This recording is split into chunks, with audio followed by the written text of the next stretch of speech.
Paramashivoham. Om Nithyananda Paramashivoham. Om Nithyananda Paramashivoham. Om Nithyananda Paramashivoham. Om Nithyananda Paramashivoham. Om Nithyananda Paramashivoham. Om Nithyananda Paramashivoham. Om Nithyananda Paramashivoham. Om Nithyananda Paramashivoham. Om Nithyananda Paramashivoham. Om Nithyananda Paramashivoham. Om Nithyananda Paramashivoham.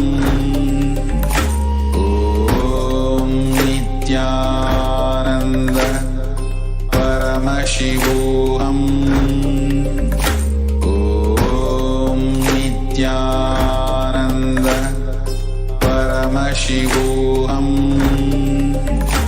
Om Nithyananda Paramashivoham.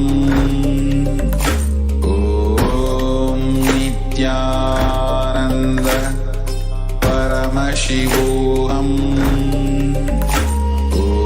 Om Nithyananda Paramashivoham. Om Nithyananda Paramashivoham. Om Nithyananda Paramashivoham. Om Nithyananda.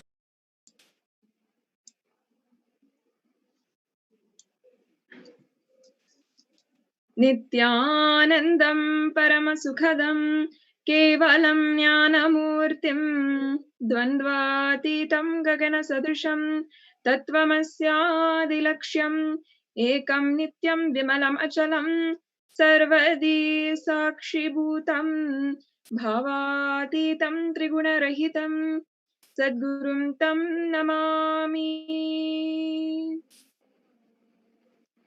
Nithyanandam, we offer our humble obeisance, our humble pranam at the divine lotus feet of the Supreme Pontiff of Hinduism, Jagat Guru Mahasannidhanam, His Divine Holiness, Bhagavan Nithyananda Paramashivam. And we welcome all of the viewers across the world.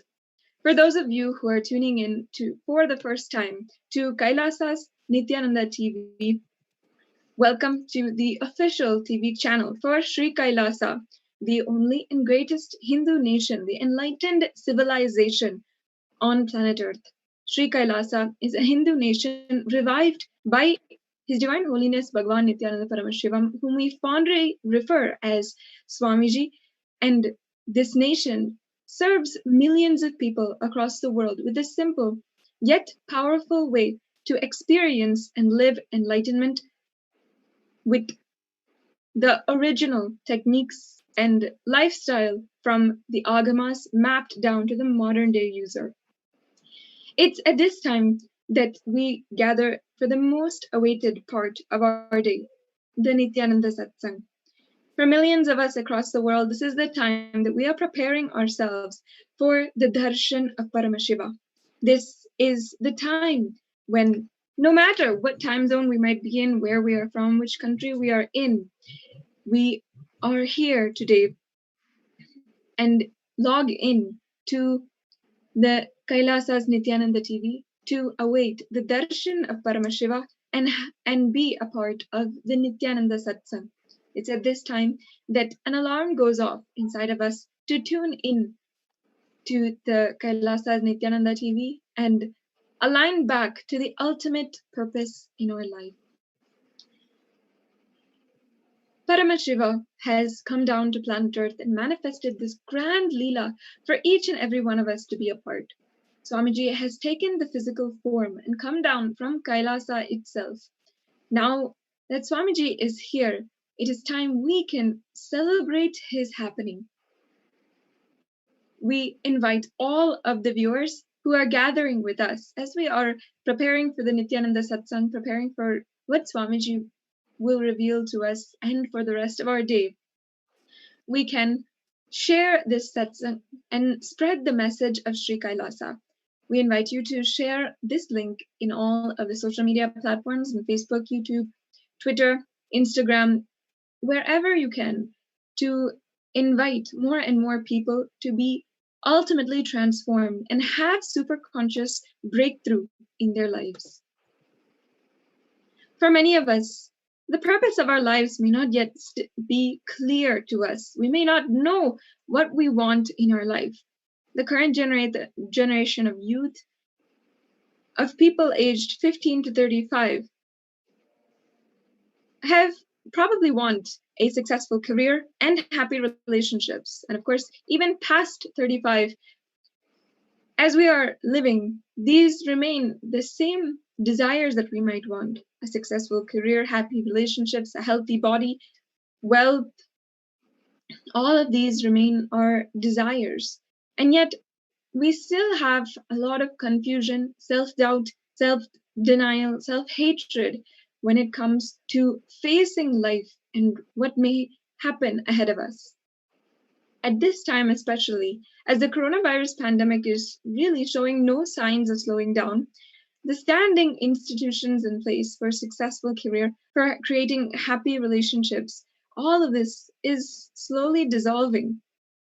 People are asking ourselves how we can have happy relationships, how we can have what we want when the institution around us is really dissolving and all of the society, the ways of the old world order are crumbling right in our hands. Relationships are at question when we have to social distance, and even our careers are really hard to navigate when we do not have the institutions there in place which were there before. While this may be daunting for some of us, now is the perfect time. While the world is dissolving, the world order is dissolving, and the new world order is coming into place, this is the perfect time to build our consciousness and start consciously living in our lives. Before we pursue our careers or pursue better relationships, now we can address the most fundamental parts of our life: how we cognize ourselves and how we feel about our life. Swamiji tells us that life is not about what we do in our lives. It's not about how much money we have, how many people we know, how popular we are, the name and fame that we have given for ourselves, but it is about the powerfulness that we feel about life. When we wake up in the morning, the excitement, the enthusiasm that we have, the inspiration that we have for the life ahead of us, that is what makes life. Over the last few months, Swamiji has continuously been revealing to us about the old world order, which is dissolving, becoming redundant, and how to navigate our way in the new world order. And not only that, how we can lead the current generation into the new world order. Swamiji has been saying that literally right now, the Pralaya is happening. It's not a physical Mahapralaya, but a large-scale dissolution is happening. In Swamiji's own words, the Aghora Tandava of Paramashiva is happening all over the world. Coronavirus has affected at least 100% of humanity because in some way or another, people are being either under lockdown, facing an economic collapse, facing questions in their career and their relationships. whether or not they may be physically affected by the coronavirus or their family might be affected by the coronavirus, these social terms have affected 100% of humanity, no matter where you are, no matter what is happening, because of the pandemic and because of the crumbling institutions. People are affected no matter what. In Hinduism, in our scriptures, this age, this current time that we are living, has already been predicted. And in fact, it is a part of a cyclical time, what we recognize as the Kali Yuga. During this time, during the Pralaya, a huge destruction happens and a new world order forms. As Swamiji has said, that till December 14th, it is just going to be literally the Pralaya. What is going to withstand this whole Pralaya and what will melt down? Everything will become clear only after December 14th. There are 7 ways that, according to our scriptures, the Pralaya happens, whether it is extreme earthquakes, fire, dust storms, extreme rain, floods, sandstorms, man-made wars. Just in the last month, we can see how there are so many different types of natural disasters happening all over the world. The world is preparing itself for a superconscious breakthrough. It is just resetting itself. And Swamiji has given us a insight into what is happening, not just physically in the physical domain that we can see in front of us, but also what is happening in the superconscious level and what is happening in a macrocosm level, a level that our human eyes really cannot see. So now we can understand from Swamiji himself about what is happening in the universe level.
I'll tell you precisely physics, chemistry, biology of this Pralaya and give you specific instructions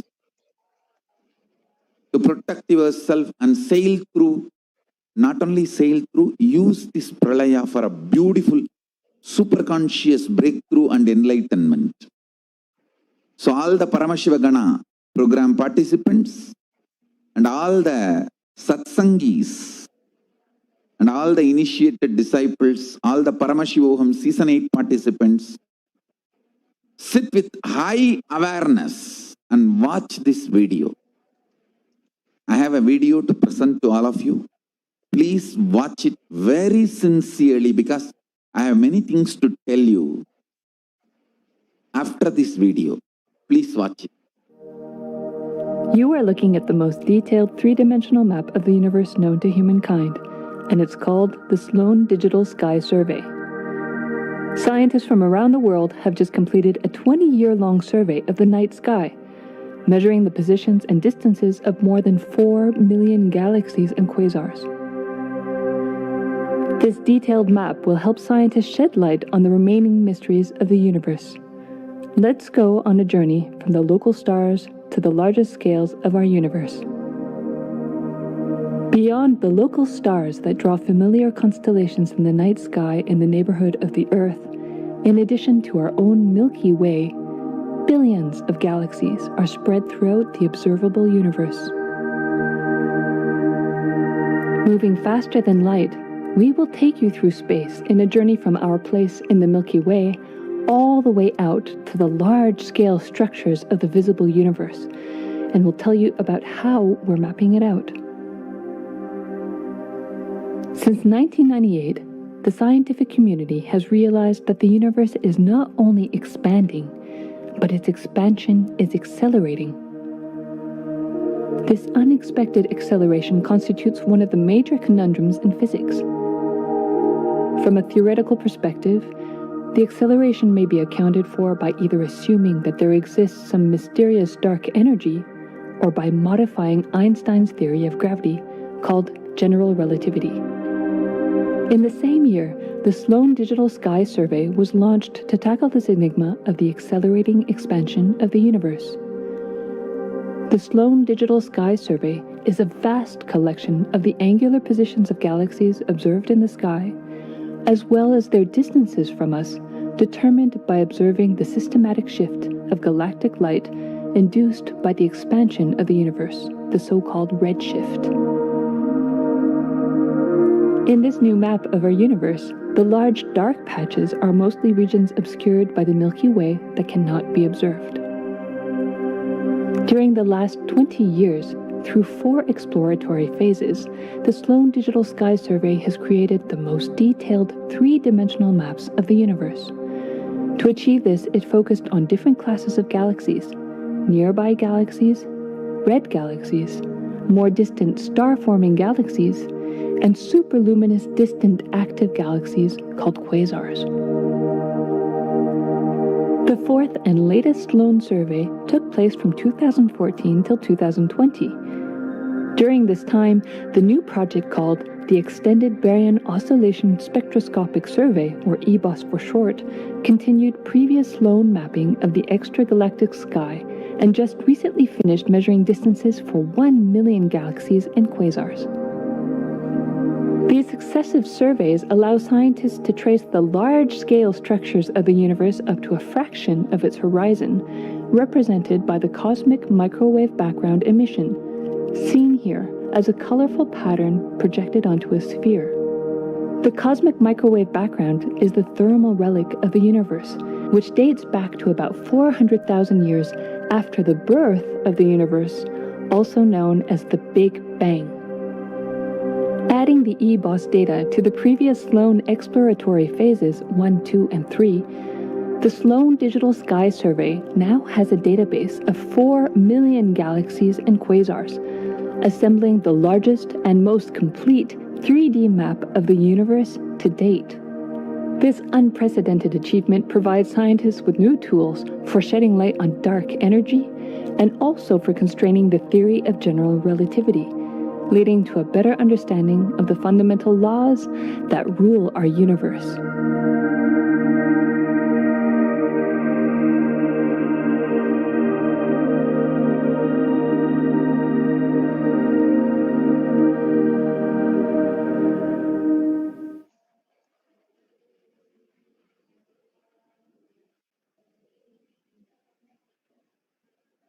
Listen, the key information, the key line I wanted to bring all your attention through this video is: universe is not just expanding, its expansion is accelerated. Please understand. Last few years, I am screaming in top of my voice that superconscious breakthrough is happening. Please understand. It is not only just the physics level. The universe expansion is accelerated. It's a dark energy, the dark matter, in that level, the unmanifest, in avyakta, unmanifest level itself, the expansion is accelerated intensely. Please understand. The expansion is accelerated intensely in the dark energy, in the dark matter, unmanifest, avyakta swarupa of Paramashiva. See, Paramashiva's manifest form only is this world which we are all enjoying, experiencing. There is an unmanifest form of Paramashiva, dark matter. What we call dark energy, dark matter. The triggering of expansion, not just expansion, acceleration of expansion is happening from that dark energy, dark matter. Because scientists are using the word dark energy, dark matter, I am using the same word. But if you ask me to give a right word, I will say Swatta, Sutta, Swayam Prakasa, Jyoti. I will call it a superconscious energy, superconscious matter. See, because the human eyes can't cognize, human beings are calling it as a dark matter. But because human eyes can't cognize, but third eye can cognize, I am calling it as a Swayam Prakasa Jyoti. Jyoti, light, superconsciousness is the word rishis, enlightened beings will use. But unfortunately, scientists have their own limitation. With the two eyes, when you see something which is not seen, you call it as dark. With three eyes, when you see something and you know it cannot be seen by the two eyes, you call that as Jyoti. Sutta Swayam Prakasa Jyoti. Jyoti Mandala. What we show as Jyoti of Arunachala, what exists as unmanifest of Paramashiva, is one and the same. Please listen. This acceleration of expansion is from the unmanifest, avyakta, sarira of Paramashiva, the unmanifest space of Paramashiva. From that, the acceleration of expansion is happening. Now, the superconscious breakthrough is imminent. It has to happen. It is happening. I have been sent to planet Earth to facilitate this only. Listen to the next line. Now listen what I am saying. When there is $1 trillion stimulus, economy package,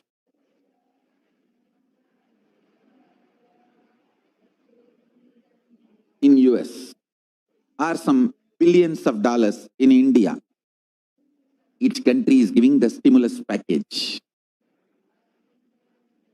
to keep the economy afloat. Who gets the money? People who already built the infrastructure like a banks, airlines, companies, who needs the boost, they get the first share. Sometimes if you lobby properly, you get. Listen, listen. This is exactly the same thing with cosmos also. whoever is doing the spiritual practice with integrity intensely already, they get the first chunk share of the superconscious breakthrough and superconscious powers and the manifestation of Paramashiva. Listen. Just like our governments choose which sector to pump the money to keep the economy afloat, Paramashiva chooses who are the beings in whom I should just manifest the powers and superconsciousness first, so I can trigger this all over the world. I can inspire the human beings. I can make this as a ripple effect. Two people, two kinds of people. Intense seekers, sincerely integrated way, practicing. Either you practice unclutching or completion, any form of nirvikalpa samadhi practice. And don't be shocked, surprised. There is a beautiful book by Thomas M. Kempis, Practicing the Presence of the God, from Christian tradition. I would sincerely recommend all our sincere seekers to read that book.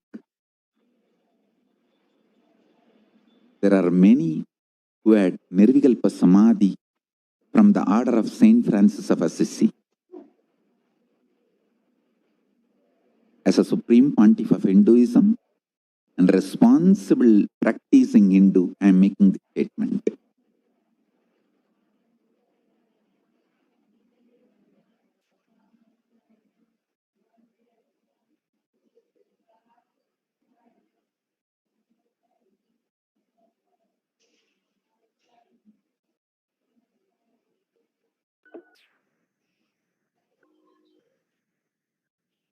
Another aspect of the Pralaya that Swamiji had talked about is the famine affecting the world now. In the article by the World Health Organization, they describe more people are going hungry. An annual study by the United Nations has found tens of millions have joined the ranks of the chronically undernourished over the past 5 years.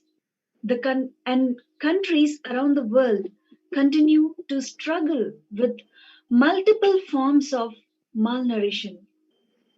The latest edition of the State of Food Security and Nutrition in the World, published today, estimated that almost 690 million people went hungry in 2019, up by 10 million from 2018, and by nearly 60 million in 5 years. High cost and low affordability also mean billions cannot eat healthily or nurturously. The hungry are most numerous in Asia, but expanding fastest in Africa. Across the planet, the report forecasts the COVID 19 pandemic could tip over 130 million more people into chronic hungry by the end of 2020. The state of food security and nutrition in the world is the most authoritative global study tracking progress towards ending hunger and malnutrition. Threads of the five agencies warn that 5 years after the world committed to end hunger, food insecurity, and in all form of malnutrition, we are still off track to achieve this objective by 2030. In the face of this shocking global famine, as the Supreme Pontiff of Hinduism, Swamiji, has given several guidelines that can help each and every one of us and the globe at large. Let us now see his guidelines for the whole world.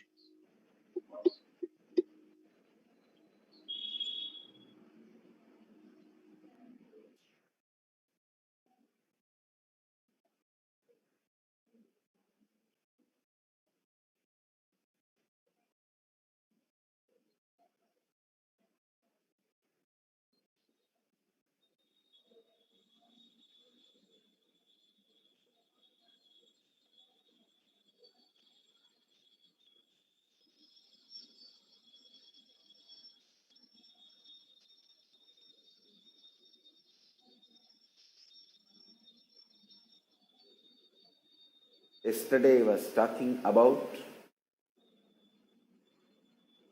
plant-based diet, vegetarian lifestyle, not just diet, whole lifestyle, plant-based lifestyle, stopping the idea that whole planet Earth belongs to only human race. Human race may be superior race because of its ability to torture and kill and eliminate other beings. But we need to know planet Earth is not exclusively for us. We are here to coexist.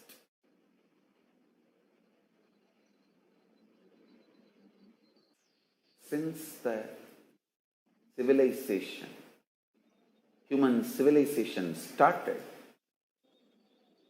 we lost 83% of wild mammals.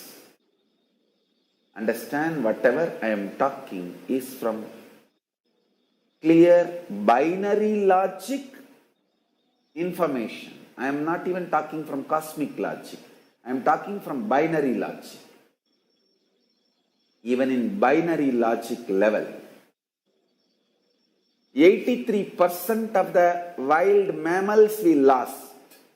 80% of marine mammals we lost. 50% of plants we lost. 15% of fish we lost. I'll tell you, animal-based lifestyle, just for our small luxuries, comforts, taste bud satisfaction, we are ready to torture and kill animals, fur belongs to them, not this body. You can't remove fur from their body and use it on your body.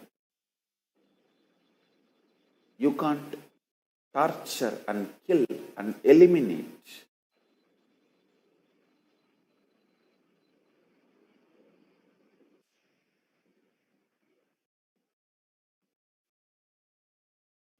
Neither cosmic logic nor binary logic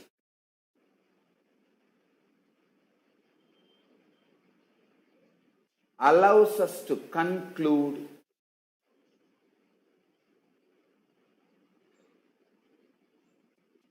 the animal-based lifestyle is right. Please be very clear. Cosmic logic and binary logic, both are very clear.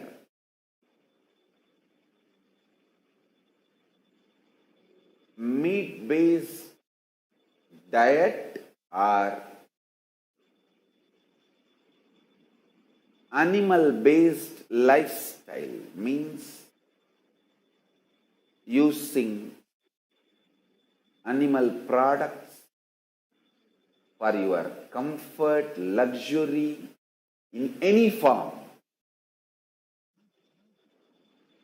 is not right, not sustainable, not the right way to exist for a long time. We are deluded with our extreme greed and selfishness.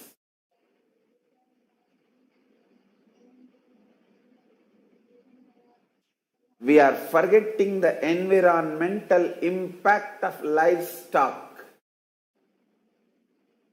The environmental impact of livestock, whether the water, fresh water needed, or the planet's land surface occupied by the livestock industry, the national water footprint in the US alone,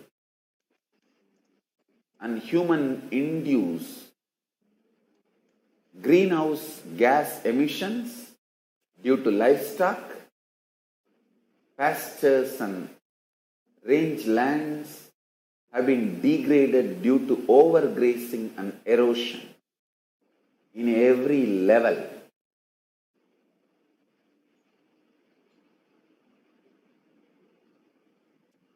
The meat-based lifestyle and animal products being used for cosmetics or as clothes in any other way for our lifestyle is not going to be sustainable, and it is not right as per binary logic and as per cosmic logic, both level.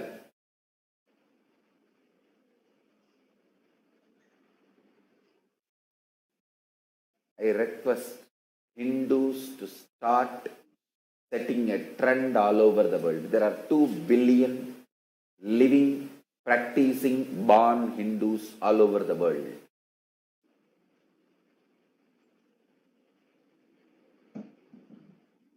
I request all of you living, practicing, born Hindus, first let us set a trend of moving to nature-based lifestyle. Let's stop torturing, killing animals. Let's drop this idea planet Earth is exclusively for us. Let's drop this demonic cognition, demonic tendency of concluding the whole planet Earth is our exclusive right. No.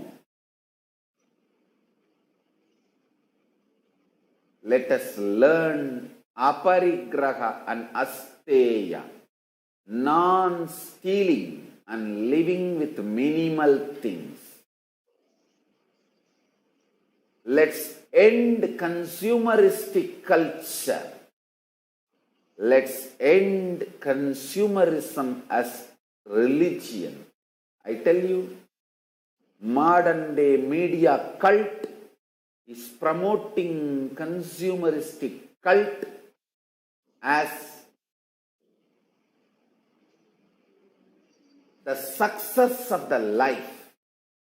Success of the life is not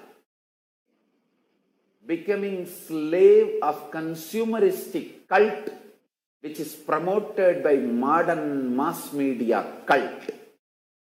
Mass media is cult. Consumerism is a cult.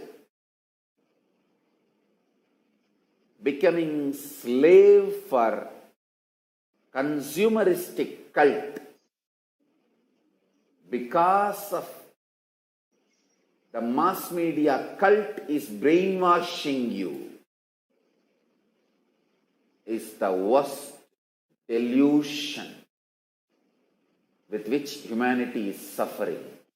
that is the source of multiple pandemics and crises yet to come.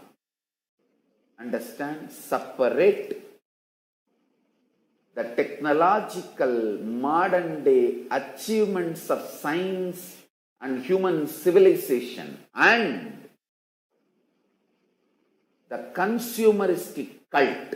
Unfortunately, mass media is brainwashing you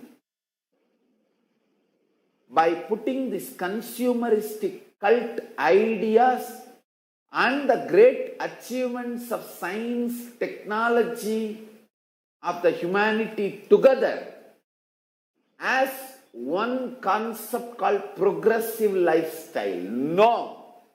Wake up to this truth.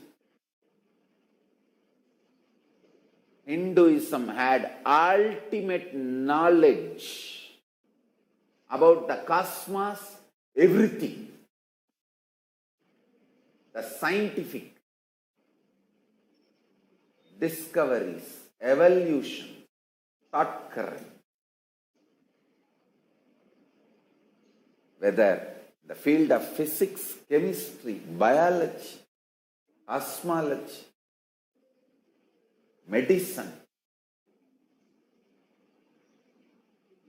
psychology, consciousness, every field, Hinduism had absolute, extreme, unimaginable knowledge.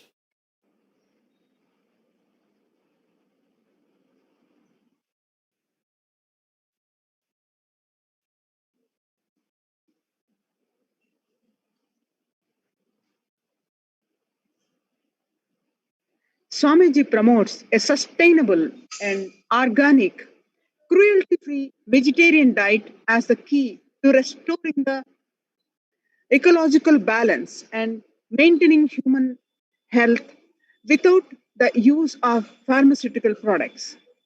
In doing so, he has healed thousands of people from various diseases and improved the quality of their lives. Swamiji and the community that follows him in an indigenous minority community is called the Adi Shaivite minority tradition, which is ASMT. In the last 10 years, the ASMT have been victim to numerous attempts to dispossess the lands which they reside by caste supremacist, extremist political elements through either false legal means or through brutal violence.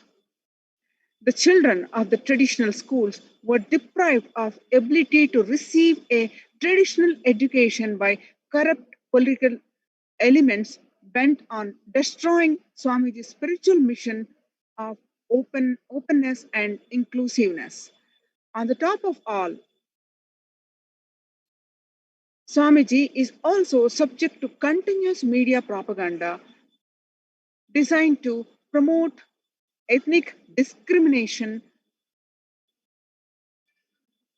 and socio-spiritual movement. In the face of all this, Swamiji continues his mission to preserve and propagate traditional Siddha healing methods throughout India and save it from extinction. Not only he has His Divine Holiness spoken endlessly for the environment under his guidance, Adhinams around India and have established 6 goshalas and animal shelters. In these shelters, cows, goats, and even horses are taken care of with the loving practices of Sanatana Hindu Dharma. The animals are fed with completely organic feed, given clean water and natural veterinary care as needed. As a result of these animal um, shelters, together have an annual yield of 24 to 300 liters of organic, chemical-free and non-GMO and absolutely toxin-free milk.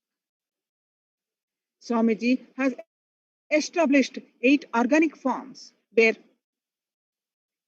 the indigenous farming practices in the source scriptures of Sanatana Hindu Dharma, called the Kamika Agama, are underway. The farming practices include traditional methods of tilling the land and applying natural fertilizer to the lands produced by healthy cows.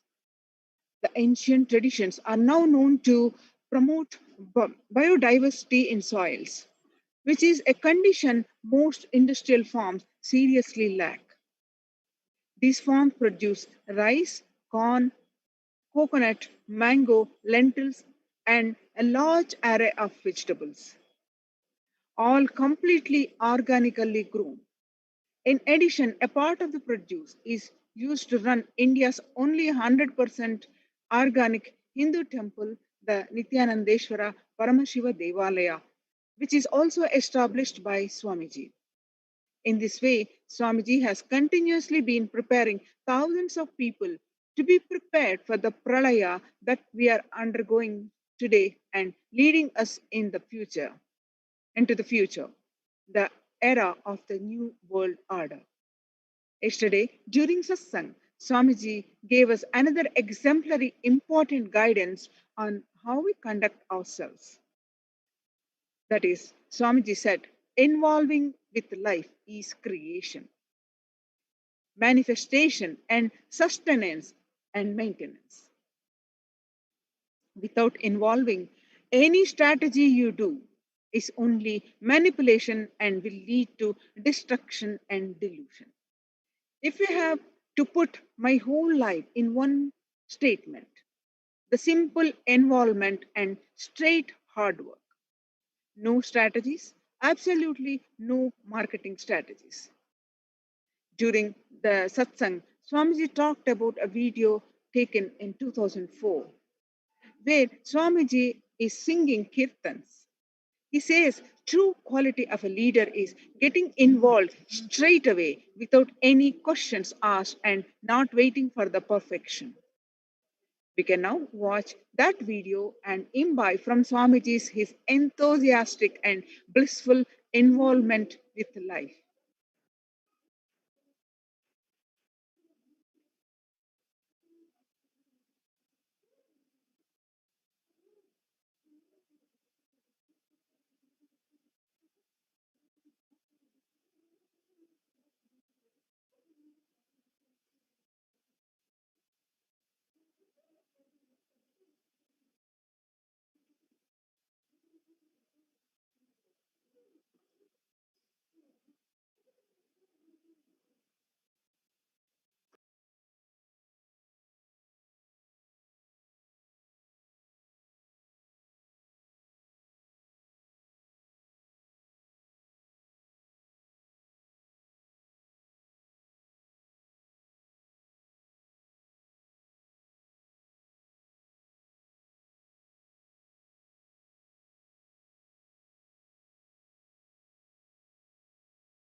Jai Ganesha, Jai Ganesha, Jai Ganesha Deva. Ganesha, Jai Ganesha, Jai Ganesha Deva. Mata Jani Parvati Pita Mahadeva. Ganesha, Jai Ganesha, Jai Ganesha Deva. Mata Jani Parvati Pita Mahadeva.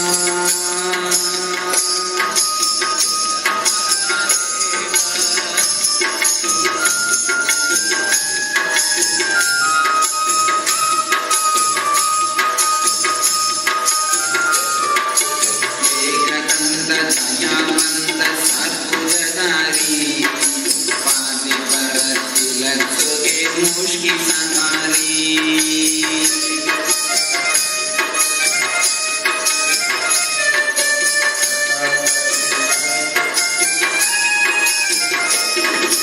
Jai Ganesha, Jai Ganesha, Jai Ganesha Deva.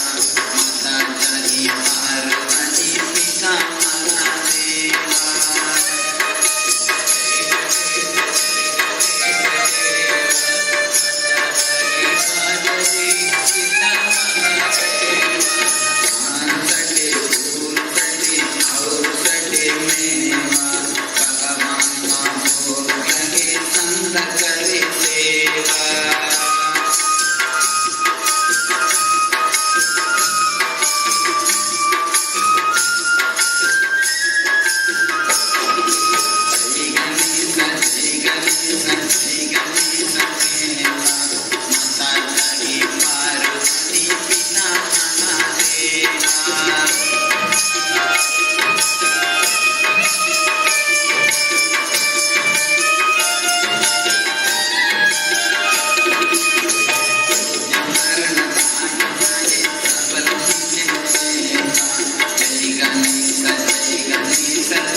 in order to completely get involved and become an active leader in your own life, bringing superconscious breakthrough not only to ourselves but to the whole humanity. Swamiji gave us one instruction. Let's get involved with e-Kailasa. Swamiji declared recently that e-Kailasa is the message from Paramashiva for all of us, not only to sail through this pralaya, but to have superconscious breakthrough. What does e-Kailasa mean? It is the enlightened ecosystem, literally enlightenment itself in our home. If we cannot come to Kailasa, it's okay. Kailasa can come to us. Literally, enlightenment, power manifestation, Paramashiva, everything served to you without even moving out of your couch. It's basically enlightenment for couch potatoes. E-Kailasa is the solution that Swamiji has guided each and every one of us to protect ourselves from Pralaya and its effects, such as the pandemic fatigue. You can become more involved with your local Sangha or the community, which is gathered in hundreds of places all over the world. Together, waking up in the Brahma Muhurta time, the most auspicious time of the day, and doing puja together, doing yoga together, watching satsang, and doing power manifestation. Swamiji told us a few days ago during the satsang that the power of satsanga can raise us to Kailasa directly. Whatever knowledge that Swamiji received from his gurus, perfected, and he perfected it by living it and manifesting it. All of that is made available through e-Kailasa. He has then perfected the science of teaching by teaching this power manifestation science to millions of people from countries all over the world. And for people who are in all religions, all gender, and any different skin color, this whole science is coming to you, customized to you, free of cost, to directly your bedroom, to the screen in front of you. That whole thing is e-Kailasa. Of course, we've been doing this for so many years, for the last decade. Since 2010, we have continuously been relaying Swamiji's satsangs, the Nithyananda Yoga, Puja, everything on Nithyananda TV for hundreds of places all over the world for millions of people. But now it is happening in a more organized way and directly giving a solution to each and every one of us for this pralaya, for the pandemic fatigue, for many people who are facing different issues during the pandemic across the world in 100 places. Now we are getting organized to have e-Kailasas where the Sangha is gathering on Zoom conferencing and various video conferencing ways and doing the spiritual routine. If you want to sign up as an e-Kailasa Vasi and start this e-Kailasa in where you are located or join the nearest e-Kailasa, you can register now at kailasa.org/e-Kailasa. For this pralaya, Swamiji has guided us that we must infuse intense consciousness, peace inside you, into the world, the whole world. That is the only thing we can do, especially now. The only thing all of us can do is bring more unclutching and more shanti, peace through unclutching. Unclutching is a space of complete restful awareness where you are not clutching to any of the thought, emotion. Most of us, prisoners of our past, we repeat the behaviors we are familiar with. This results in the feeling that life is repetitive and boring, that we never experience anything new. When we unclutch, each movement becomes fresh, exciting, and filled with possibility. When you're not transferring the stress and load created by one thought to the another thought and carrying the load constantly, please understand, usually you transfer the load and the stress you created by one thought to another. And when you are constantly transferring those emotions to the next thought, your inner space becomes insensitive. Loaded with so much of emotions is naturally sinks into depression, restlessness, boredom, all the negative emotions. Unclutching is not connecting the thought and other thought and carrying the same stress and emotions.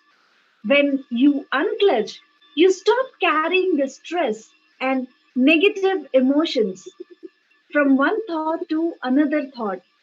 And when you don't carry the stress, suffering, negativity, pressure, restlessness from one thought to another thought, naturally you experience peace inside. Many of us may still have questions about unclutching. They may not yet think this is the ultimate technique for them to run their lives. Those people may think that they need thoughts or they need the mind to function their lives. Let's now see what Swamiji has say to that.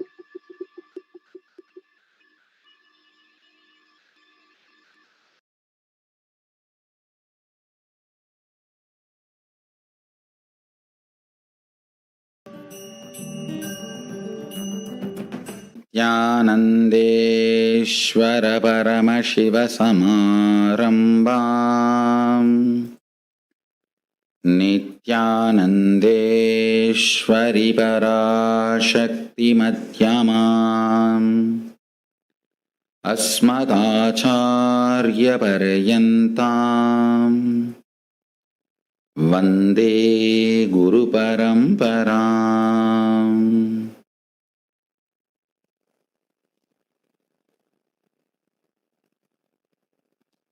I welcome you all with my love and respects. I welcome everyone sitting with us all over the world through Nithyananda TV and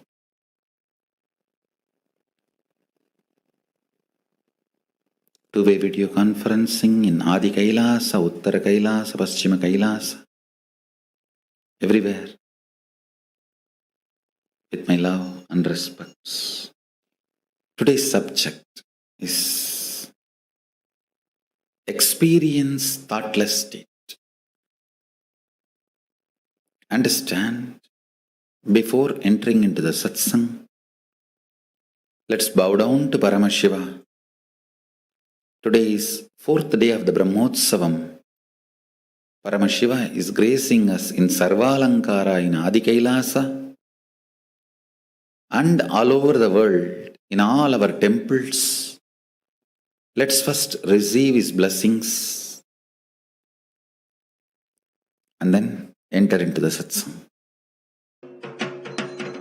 कर्पूरनीराजनं न तत्र सूर्यो भाति चन्द्रतारकं नेमा विद्युतो भाति कुतो जभग्निः तमेव भान्तमनुभाति सर्वं तस्य वासा सर्वमिदं विभाति श्रीनित्यानन्देश्वरी पराशक्ति समेत श्रीनित्यानन्देश्वर परमशिवाय नमः कर्पूरनीराजनं सन्दर्शयामि.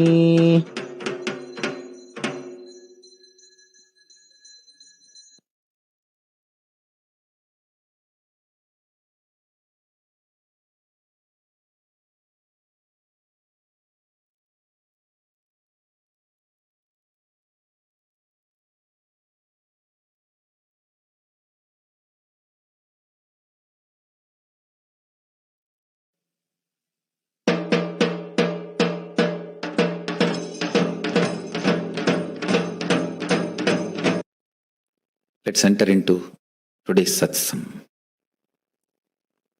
Thought is nothing but your inability to cope up with reality.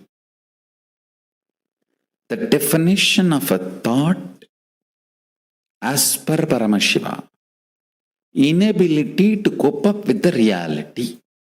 Whenever you are complete with reality, you just function without something called thought. If you know you are thinking, there will be an incompletion and itching, irritation. If you are acting out of completion, there will not be any thoughts. There will be signals, there will be instructions, there will be orders from your consciousness to you. But there will not be thoughts. Understand? Signals coming from your consciousness, instructions, orders, commands coming from your consciousness to function, to be alive, to be active, to do something is not to be confused with the irritating, itching, confusing, incomplete, internal incompletion thoughts or thought currents. Listen. Thoughts are not needed for the consciousness to own, possess your intra-organ, internal organ and your body and move your life. You need to know, you confuse between your thoughts and the instructions of your superconsciousness to your consciousness, to your consciousness, to your intra-organs, from your intra-organs to your internal organs, from internal organs to your body. Don't confuse that and this. Listen carefully. Paramashiva moves this whole universe without thoughts, being in the state of Paramashanta Swarupa. That shows thoughts are not needed to run your existence as Paramashiva manifested it. Thoughts are your feeling something is missing, inadequate, not enough, incomplete. That insecurity, suffocation, incompletion, that generates something cranky, worms going in your brain.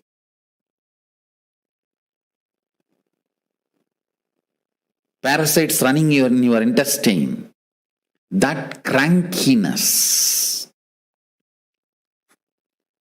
the thoughts and thought currents generated by that crankiness is not needed to run your life. This is the most powerful, important cognition you need to cognize. Understand, Hinduism fundamentally does not believe in belief system or faith system.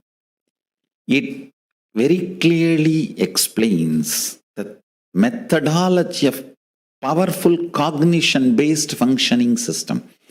I am not going to tell you, believe, you don't need thoughts to run your life. No.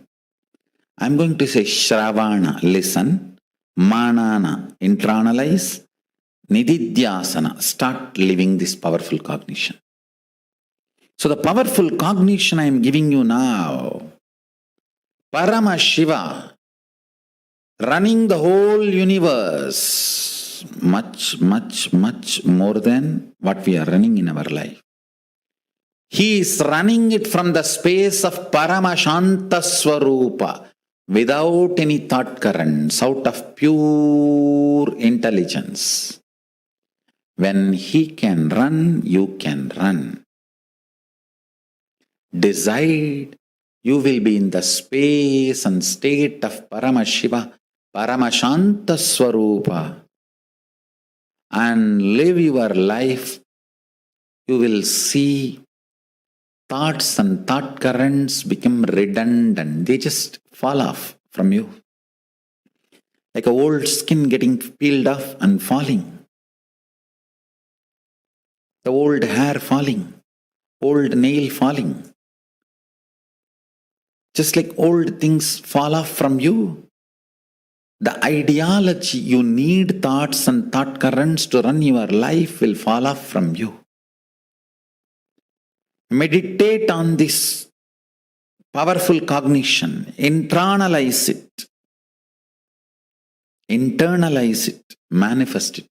Do Shravana Manana Nididhyasana of Paramashanta Swarupa Paramashiva, who is so big, he does not need thoughts even to run this whole universe. Even to run this whole universe, he does not need thoughts. Why do you need thoughts to run your life? Too small.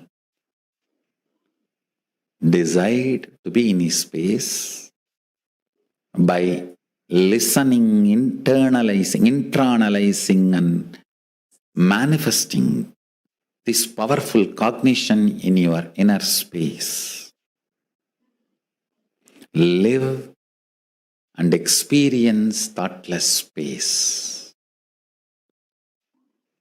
There is a space below your heart center, above the navel center, Anandagandha chakra, where all the 21 chakras, above 7, middle 7, below 7, all the 21 chakras merge in. In that Anandagandha space, remember you are Paramashiva. What you feel as Paramashiva, what you feel as I and Paramashiva is one and the same. With that decision to cognize Paramashivoham, Paramashanta Swarupa, Paramashivoham, he will manifest more and make you cognize you don't need thoughts and thought currents to run your life. Without thoughts and thought currents, just by directly manifesting his intuition and Paramashanta Swarupa, you become more and more efficient, more and more energetic, more and more alive, more and more spiritual, more and more strong, more and more enlightened. Your breathing and his breathing is one and the same. Please understand, this is the real good news he wants to tell you. If you are breathing, he is breathing inside you. Your breathing touches his breathing and comes back. Every time when you are inhaling, goes in and turns to come out, it touches his breathing and then comes out. So where your inhaling breath takes a turn as exhaling breath, that is where he is residing, he is available to you. His breathing and your breathing connects, only then takes a turn. That space is Paramashanta Swarupa. With this, I bless you all. Let's all radiate with integrity, authenticity, responsibility, enriching, causing, living Shuddhat-Vaita Saivam, Paramashivoham, the eternal bliss, Nithyananda. Thank you. Be blissful. The global Akhanda Nirvikalpa Samadhi Jnana Yajna was in the 77th day to give the world a super consciousness breakthrough and heal the world from COVID-19. People from over 650 countries continuously radiated the space of Paramashivoham by practicing the unclutching meditation 24 hours a day, 7 days a week, starting from 13th May Indian Standard Time. 528 people, sessions from 4 languages around the world, from 50 countries, collectively meditated for 31,680 minutes apiece. Every language started with chanting the Mahavakya for 1 hour, and then Upanishads and Bhagavad Gita for 1 hour, and then hours of straight unclutching. If you would like to join the movement, please sign up the movement at http://kailasha.tv/minutes 4 peace. Every day during this satsang introduction, we get the time to have the Leela Dhyana, have the divine Leela of the avatar of Swamiji be given to us, told to us by Swamiji himself in what's called the autobiography of the avatar. First, we should understand that for normal people, human beings such as you and I, our life story is told after we die. After we leave our body, we always have our story is then written after we die. But for incarnations, the story of their life is a script. It is written, and then incarnations come down and enact it. Every single moment, every single experience, everything is an initiation. If we just hear the remembrance of Swamiji, of his own life, if we hear the story of Swamiji, it's an initiation. It's a seed put inside of us for that same experience to be brought out, to come to its fulfillment in another person.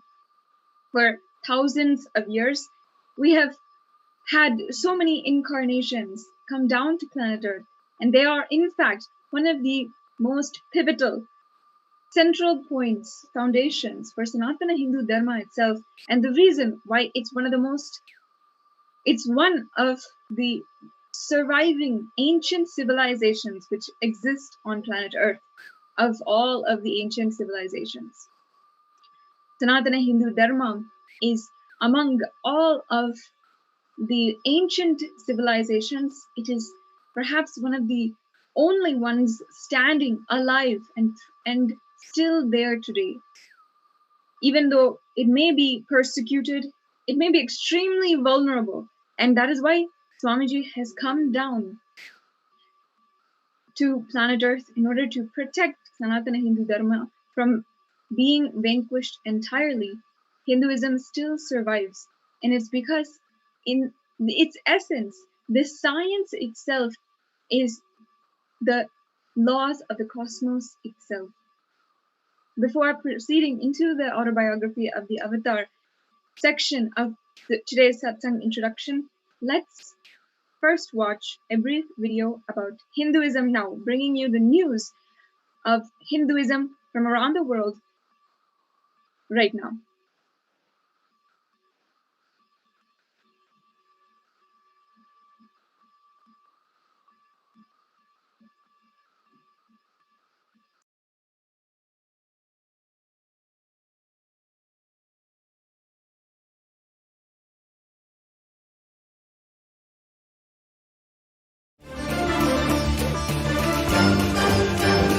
Since 1885, the longest legal battle of 134 years was demanding to pray and conduct puja at the birth site of Lord Ram. This August 5th, the Bhumi Puja consecration ceremony is scheduled to take place at Ayodhya.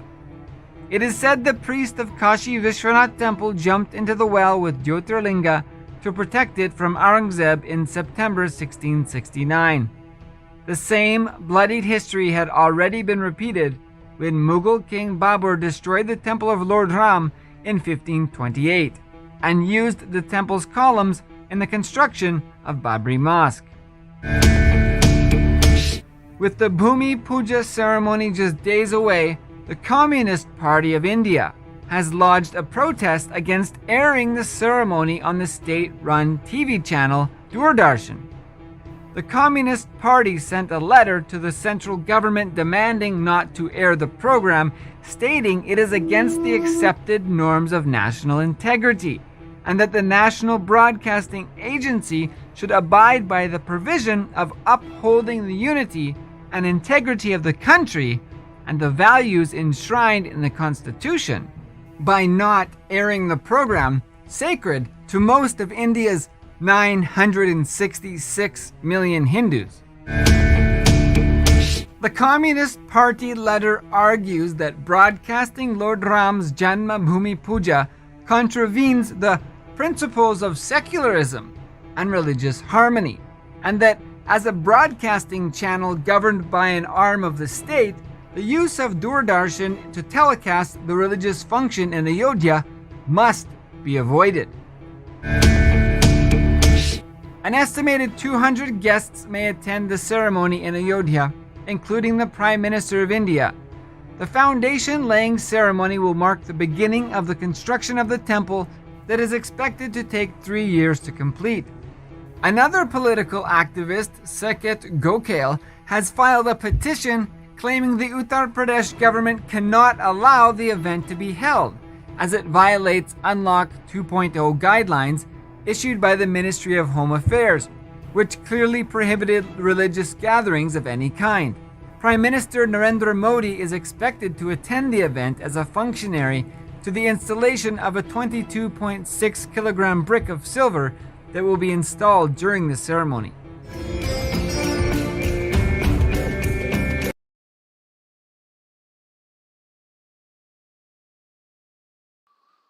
In continuation of the autobiography of the Avatar, since yesterday, we were able to understand what was the life of the Avatar during his wanderings through the length and breadth of India in around 1998-1999.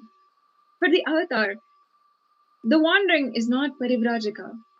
Normal sadhus, sannyasis, in our tradition, we take up parivrajaka, or wandering throughout India, in order to seek enlightenment. It is a fundamental aspect of our country. And in fact, you can see it in all other cities of India.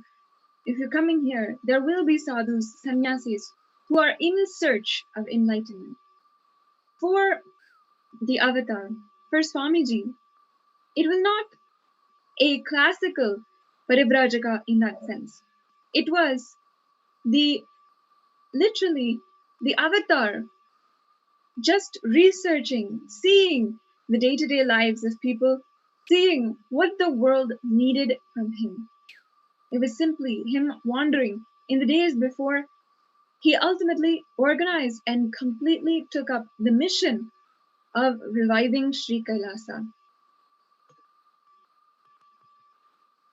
Of course, all the traditional aspects of Parivrajaka, Swamiji still took up and did.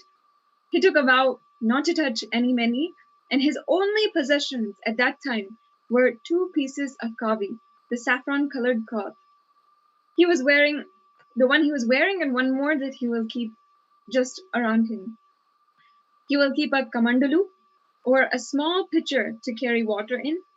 He traveled wherever his feet took him. Whenever he was tired, he will sleep, maybe in a train or under a tree. Whenever he was hungry, he would beg for food. That is a tradition of sadhus and sannyasis to do, to beg for whatever they wanted. He would walk, hitchhike, or ride the trains all over India, of course, visiting the temples, the areas of spiritual pilgrimage. The beauty of Vedic culture and heritage is that it's still prevalent, even though it may be only in the not urban parts of India. He was treated in many cities where they treat sadhus with love and respect. They always gave the alms, the food, whenever he begged. Swamiji said that this is the only place, those rare places in the villages and the remote places of India where the corruption of the heritage has not yet happened. In those places, the respect and love for sadhus still exists. Swamiji says that if this had happened anywhere else, I would have been completely disrespected as a homeless beggar. But because it is a huge privilege to be able to serve sadhus and sannyasis in Vedic culture, Even the poorest of the poor offered whatever they could to him, because it is punya to be able to offer a alms or food, whatever it is, to a sadhu sannyasi. And of course, for offering it to the avatar, it is liberation itself. In trains, even the inspectors would allow Swamiji free tickets so that he could travel wherever he pleases. Swamiji once narrates that he once was on the train and a ticket inspector came up to him and asked him, "Where is his ticket?" Swamiji just looked at him and replied in his broken Bengali, "What ticket? You are existence, I am existence, this train is existence. When everything is existence, why do I need a ticket?" And the inspector just laughed and let him go. So throughout India, Swamiji, at this time, in around 1998, 1999, when he was 19 and 20 years old, 21 years old, before he ultimately took up the revival of Sri Kairasa with so much of fervorance, he was simply wandering throughout India, seeing what people needed from him. And he had so many divine interactions where the people who crossed paths with him would still remember, of course, even today. There are even remembrances that have come out of nowhere. Mysterious people who always say, "I know Swamiji, and I've seen him when he was wandering throughout India. I recognize his face from that time." In one of these divine interactions that Swamiji describes even today as a beautiful interaction with an old lady who is a devotee of Krishna. Let's now understand and hear that story from Swamiji himself about when he had the darshan of Krishna when he was interacting with an old, humble lady.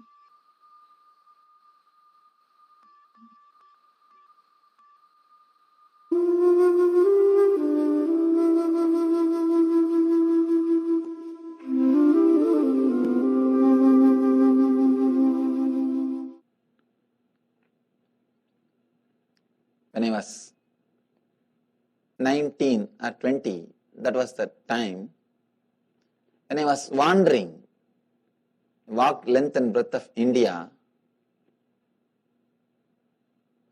This incident happened before my enlightenment.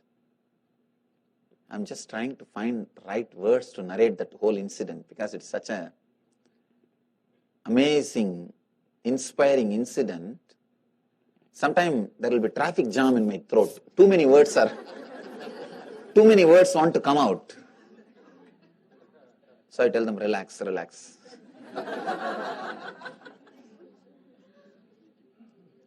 I was staying in an old lady's house, very old lady. She was living alone, maybe 80 or something. She was having one cow and a small house.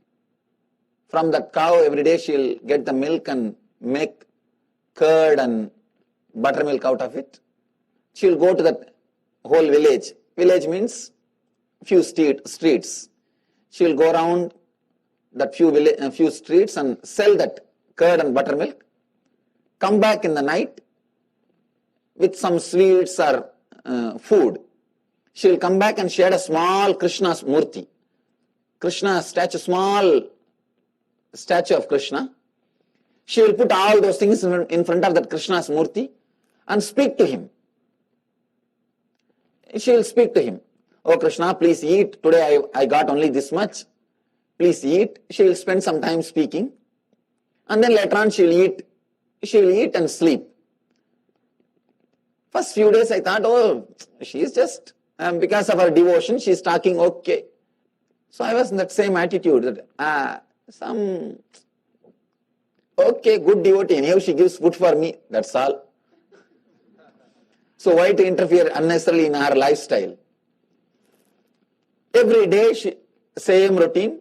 She'll go to the nearby streets and sell that buttermilk or milk or whatever, curd, and evening she'll come back with some sweets and candy and some food for that Krishna and for her, for me also. After 10 days, usually I don't stay more than a week or 10 days in any village. I said, all right, now I am going for my pilgrimage, because I was going towards a big Shiva temple called Somnath. She started crying. She said, no, Baba, don't go. Baba means father. Don't think I'll ask you to work. I'll give you food every day. Why do you want to leave me and go? I feel so happy that Krishna himself has come in your farm into my house, and please stay. I told, no, I'm not unhappy with you, but I'm a sadhu. I'm a sannyasi. I should supposed to travel. I can't stay in one place, and I have to go for my pilgrimage. She started telling, no, don't go, 2-3 words. When she understood that she can't convince me, she went and sat in front of Krishna and started crying. Krishna, tell him not to go. Why don't you convince him? Tell him not to go. Why he is leaving? I did not do any mistake. I feel that you yourself came in the form of a sadhu and you are staying with me and blessing me. And she started crying. Now I felt it is too much. See, as long as she talks to Krishna, I have no problem. But now bringing me also, I went near her and started giving my own philosophical advice. God is formless. Your bhakti is okay, but you should not get attached so much with me and all. Even with me, you can't get so much attached. You should not. I am a sadhu. And what are you talking to Krishna? You can worship, you can develop your bhakti, okay, but you think that he will convince me. And not only she was talking to Krishna, she herself is telling the answer. Oh, Krishna, you are telling you should go. He is a sadhu, you should not stay with me. All right, if you say okay. She is talking for herself and talking for Krishna. She is talking as if she is listening the reply from Krishna. Now I said, it is too much. This is too much. And I went near her and told, Arey, what are you doing? You think that he is talking to you?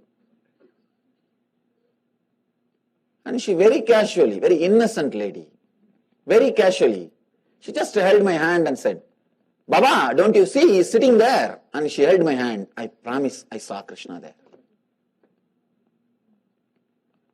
He was there, sitting as a young boy with a blue body, whatever way we describe, he was there, just sitting and smiling.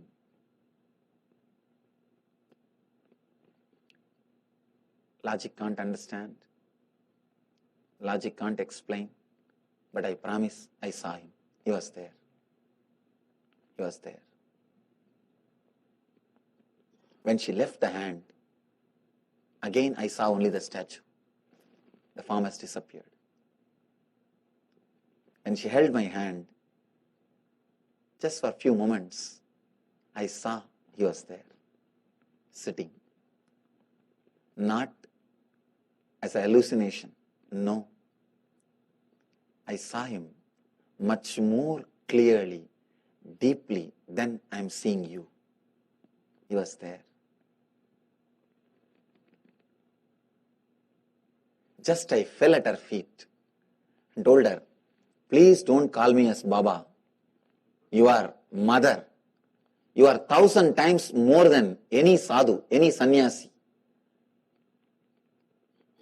All my ego, intellectual ideologies, the intellectual personality, the logical personality simply fell at her feet. She was shocked. She said, Baba, you are a sadhu, you should not touch my feet. It's sin for me. I said, I may be wearing this cloth, but you are 1,000 times greater than any sadhu, any logical person, any intellectual person. If you can open up so much, the statue can become alive. And if you can transmit that experience to somebody just by holding the hand, this is what I call initiation. You are my guru. I told her, no guru can give me darshan or experience just by touching. They can only give mantra. You gave me darshan, you are my guru. Just I fell at her feet. She was shocked. But let me be very clear. I understood the power of opening up, the power of trusting in that incident. That taught me how the power of opening up can transform your being. Nothing else can transform you. No learning, no teaching. Nahi nahi rakshadi tukrun. First time I understood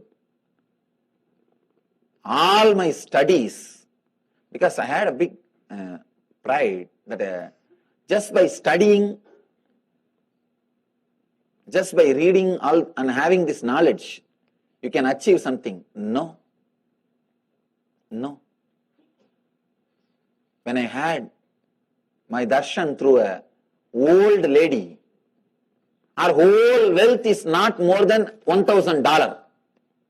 Her whole wealth, her house, cow, everything, clothes, everything if you put together and sell, it will not be more than $1,000. That's our whole worth. That is her property, life and everything. But the quality of life she is living, I can't explain. Living with God.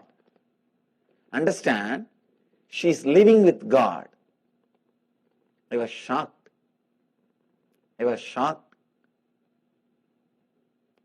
Just I fell at her feet and did complete namaskar.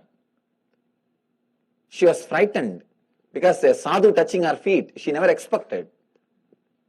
I said, you are my guru, you are my master, because not only I have not achieved the spiritual truths which you achieved, the height, not only you achieved, you are able to transmit to somebody just by a touch, just by one touch, she is able to give that experience.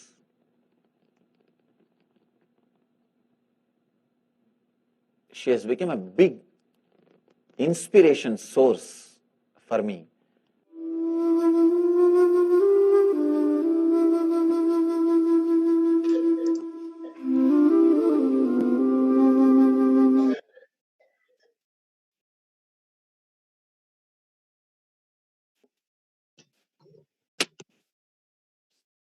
Swamiji wields a power beyond what a normal orator can do.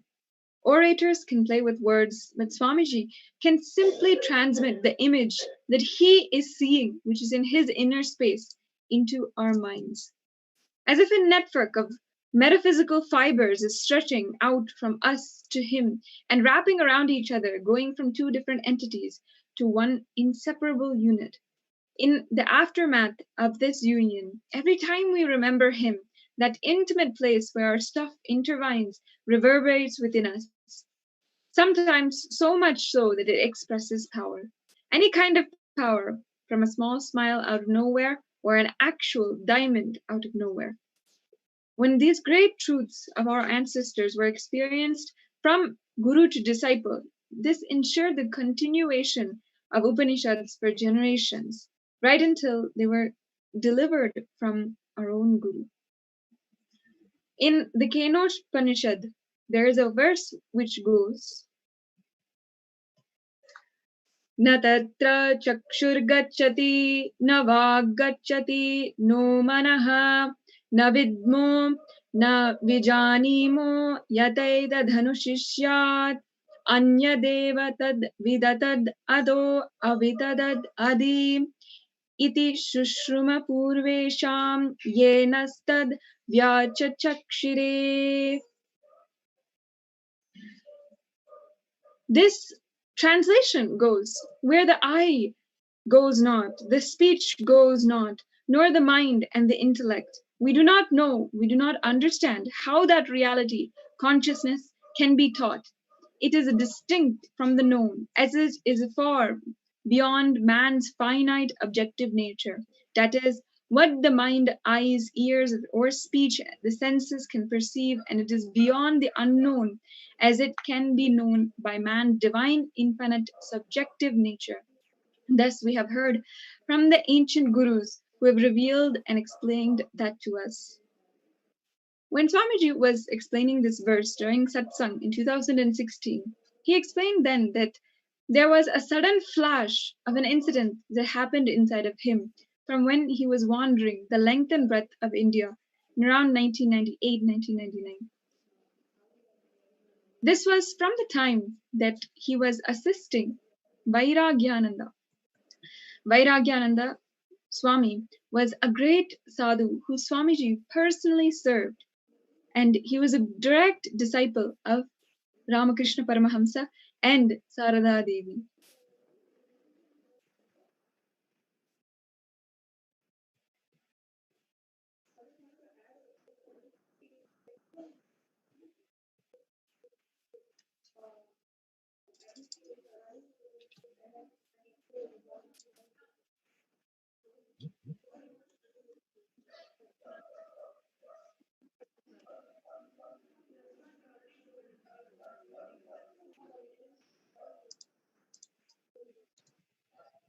Vairagyananda Swami had thousands of devotees come to him for darshan and even VIPs.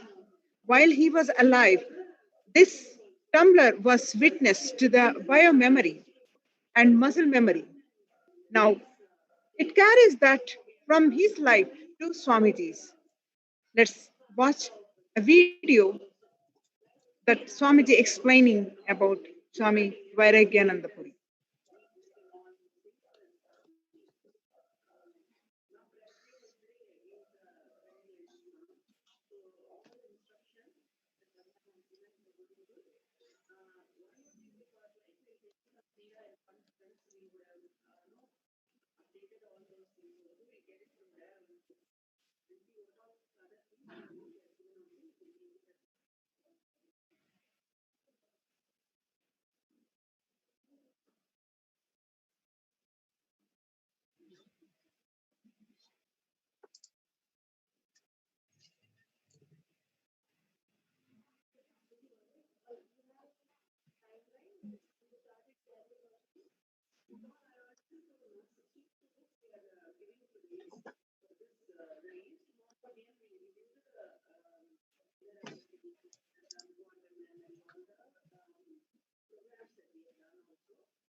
Years before, Vairagyananda Swami was a witness to a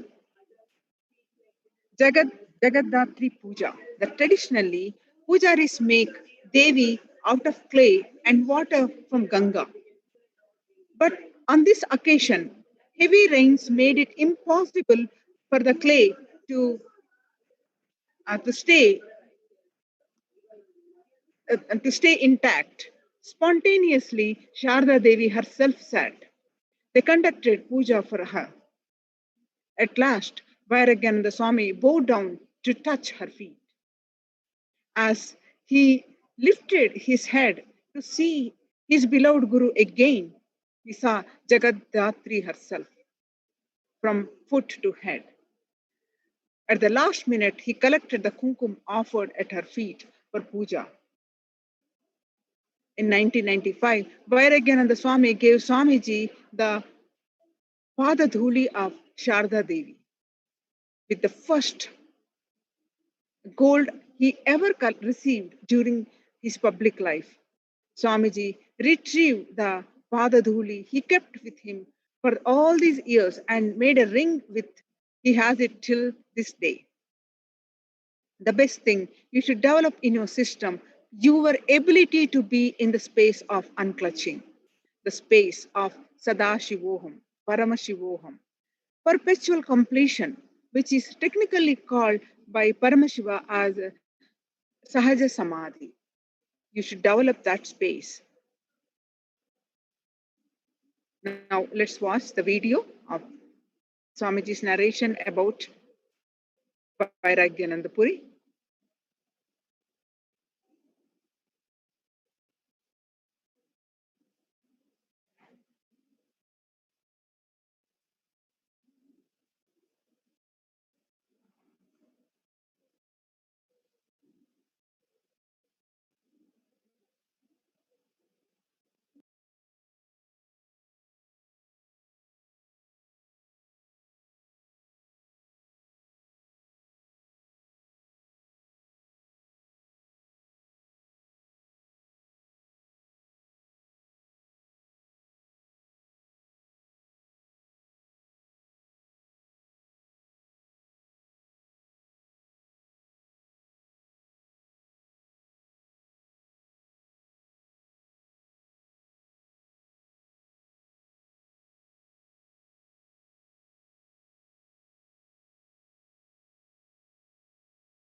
I was just looking at him, what I can learn, understand. Now this line, please listen to this line carefully. I'll just narrate it. This should be your Facebook status on Vakyartha, the subject for all of you today. The moment I had this flow, kind of a thought current, not exactly thought current, kind of a current, he just opened his eyes and, Koka, listen.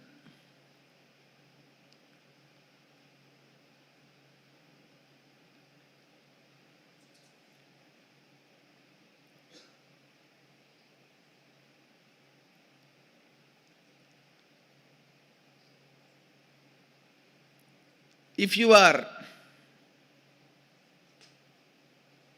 you enjoyed only 5 senses related pleasures, when that 5 senses cannot function anymore, you will fall in depression. Because life will feel empty. Then, if you enjoyed only kind of a thinking, the intellectual pleasures, like scientists, mathematicians, logicians, when that logic is failing, the powerful logic is giving way, you will fall into depression. He was narrating beautifully. Listen carefully. First listen. He was telling, if you are all the time hooked on to the TV, when your eyes fail, you will fall into depression. If you are all the time hooked on to the music, if your ears fail, you will fall into the depression. If you are all the time hooked on to the tongue, when your tongues fail, you will fall into depression. If you are all the time hooked on to physical pleasures, when your body fails, you will fall into depression. If you are all the time into these intellectual debates and brain candy, when that fails, you will fall into depression.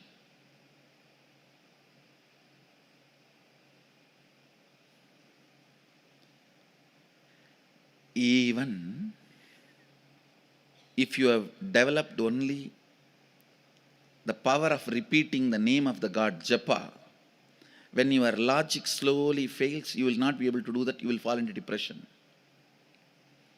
If you have visualized and meditated on God, when your visualization is getting dull, you will fall into depression. You will not be able to hold anything. He was describing step by step. He said, throughout my life, I developed to rest in that pure, unclutching space and my integrity to my Guru. So even though one by one my senses have failed, my intellect is failing, my ability to remember is failing, my visualization is failing, my emotions are failing, all that is failing.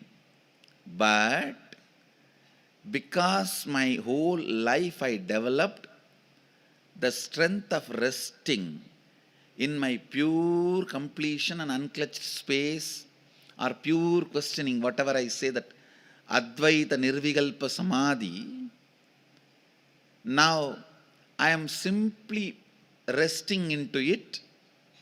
Beyond that is my integrity to my Guru, which is holding me from the bottom. So I just know I am relaxing in right space. There is no depression. There is only joy. This is what you can learn from my life as lesson.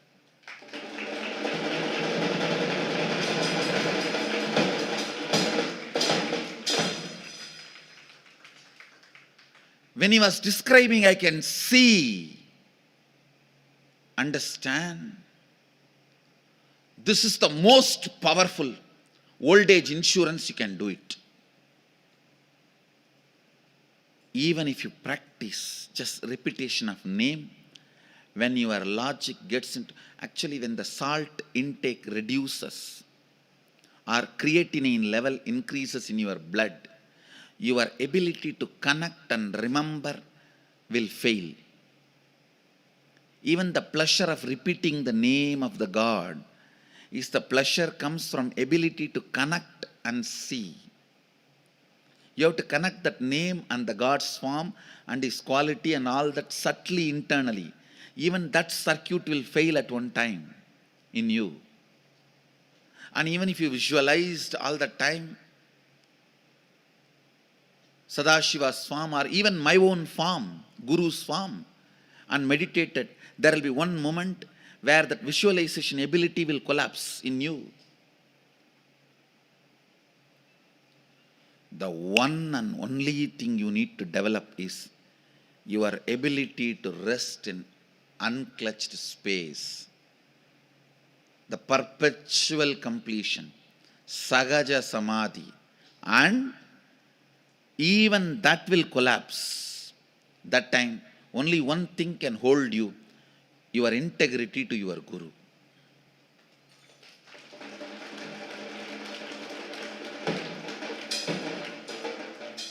He said, the only thing I developed in my life is my ability to relax in Nirvikalpa Samadhi. When that gives way, I know I'll just fall into my mother's lap, because I was completely integrated to her. The joy beaming in his face.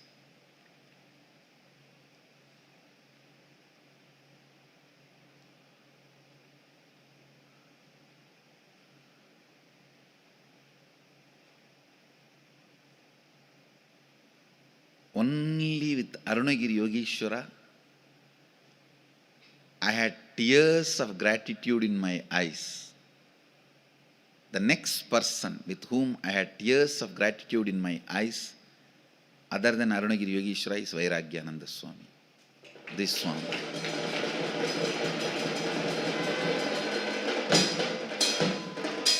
He was so honest about, he was so integrated about what he was talking.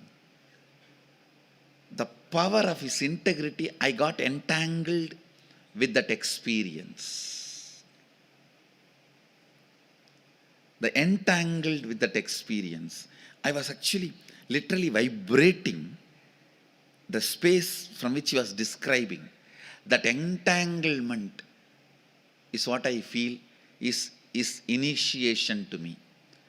That is the way he transmitted whatever he wants to give me, a blessing, fulfillment, completion. What a significant description. He said beautifully.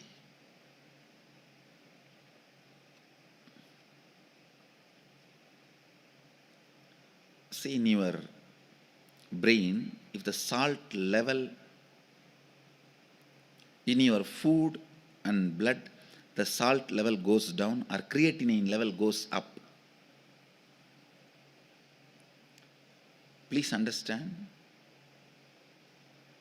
if creatinine level goes up or the salt level goes down significantly, both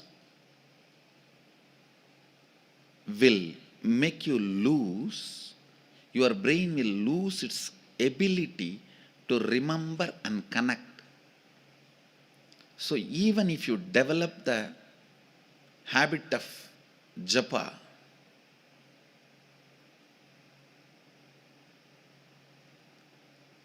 at one time you can fall into depression, because it will not be helpful when your brain collapses, loses its ability to connect and remember.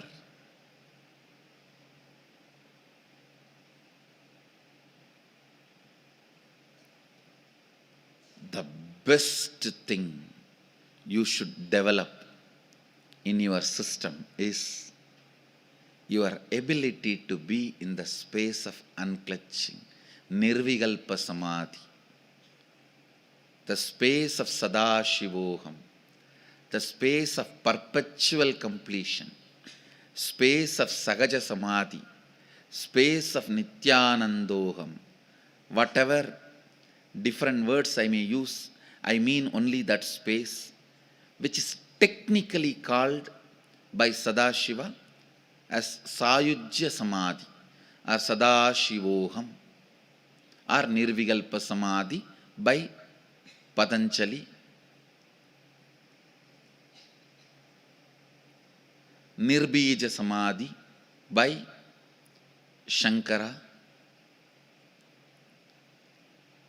You should develop only that space, and that space also will give way at one point.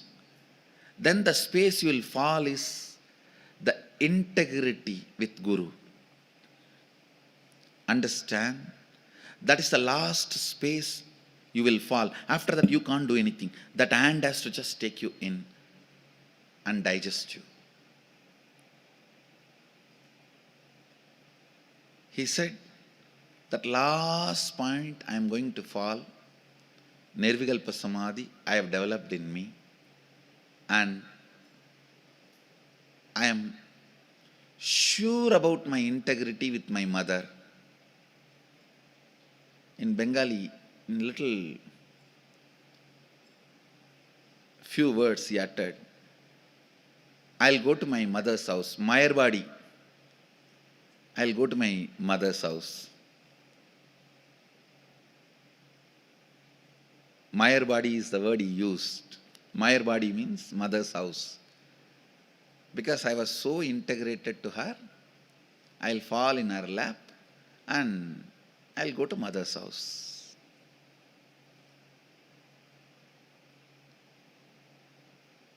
Understand?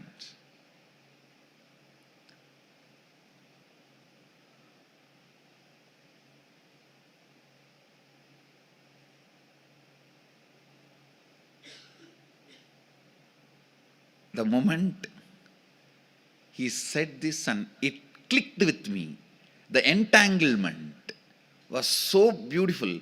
I can see what he is saying is with complete integrity, and it just entered into my system. Literally, that maybe 1 hour that conversation was going on, I was literally in his space and I was literally living what he was talking. When he completely narrated, he's an elderly sadhu, and I just held his hand and said, Maharaji, can I hug you? He smiled and I just hugged him.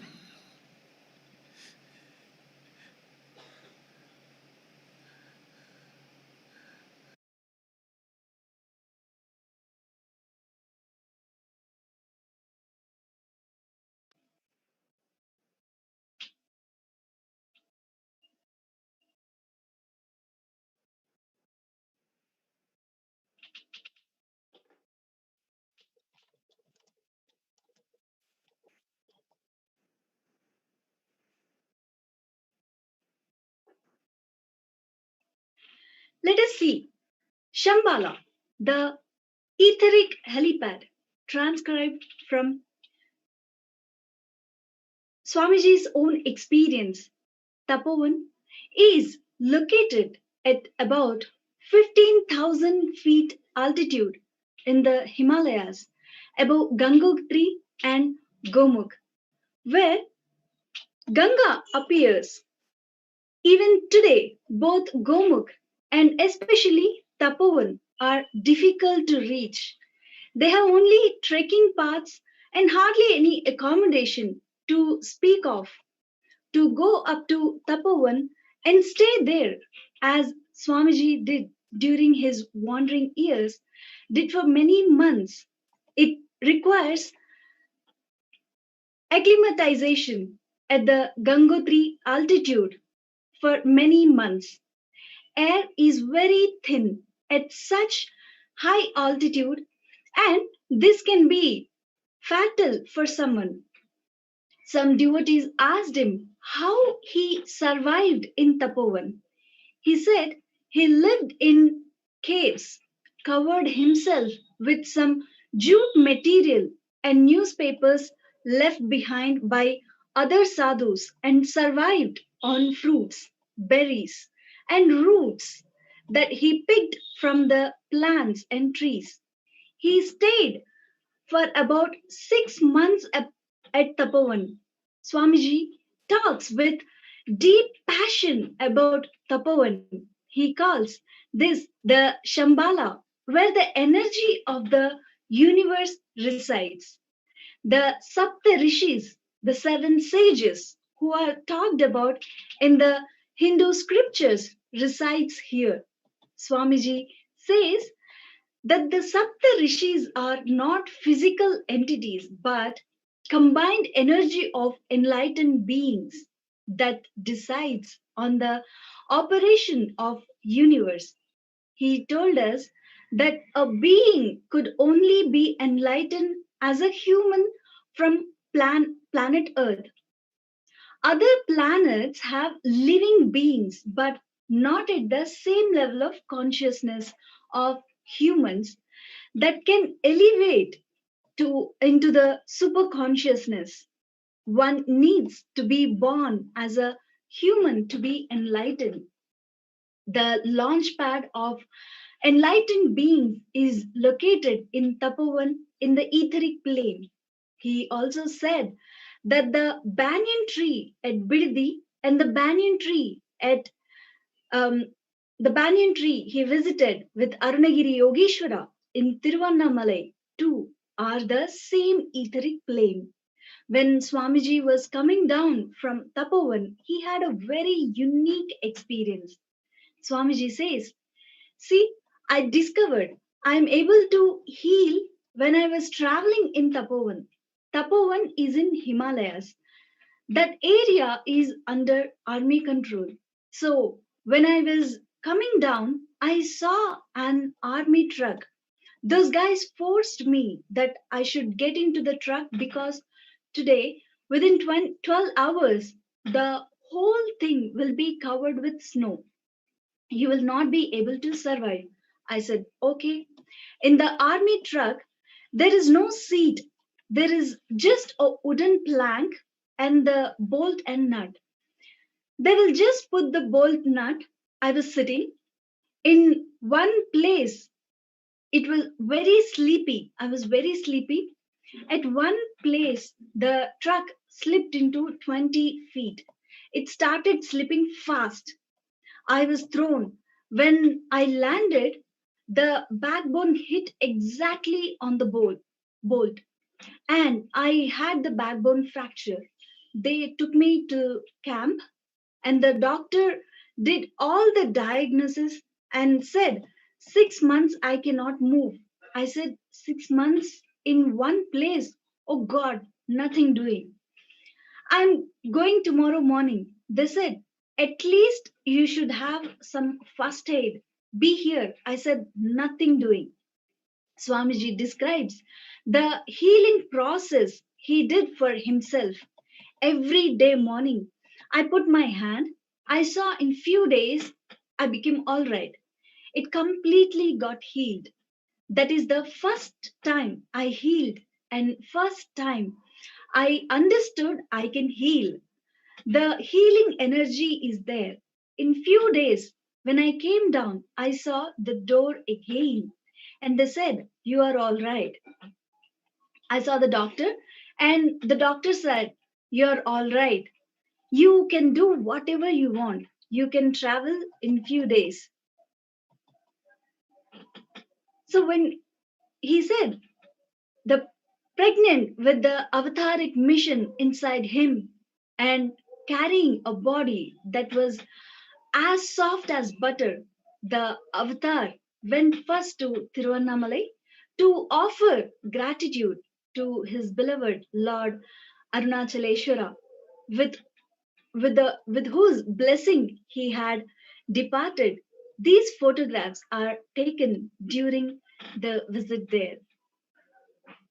In these photos, Swamiji is seated here, unknowingly at the tip of the land in the Girivalam path in Tiruvannamalai, which was donated 8 years later to the mission by Swamiji's own maternal uncle on 19th April 2008.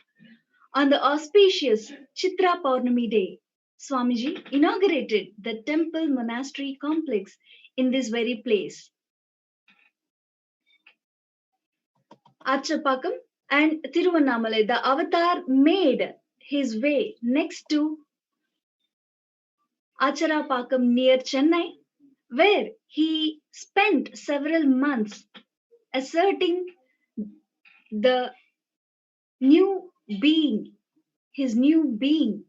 He lay speechless, motionless, and often without food, while his irrefutable divinity pulled towards him passers by who took care and became devoted to him. Such were the days in Acharapakam. While in Acharapakam, the avatar visited Tiruvannamalai a few times. Word spread about the return of the avatar, and slowly people sought him out for healing, spiritual counseling, and meditation.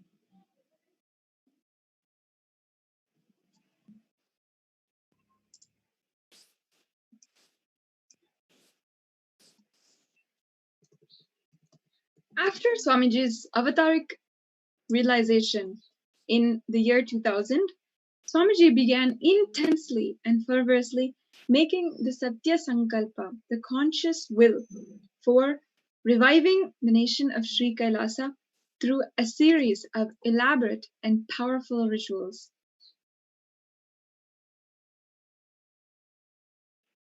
Swamiji conducted the Chandi Homa, one of the most sacred and most elaborate, complicated rituals, worshipping the divine feminine Parashakti entirely by himself.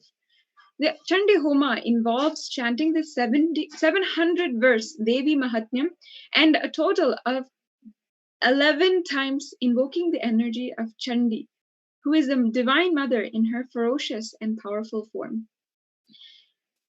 They invoke the energy of Chandi in the fire and then worship that fire with different oblations. The setup of the ritual includes sourcing rare herbs and produce for the sacred offerings to Devi Chandi.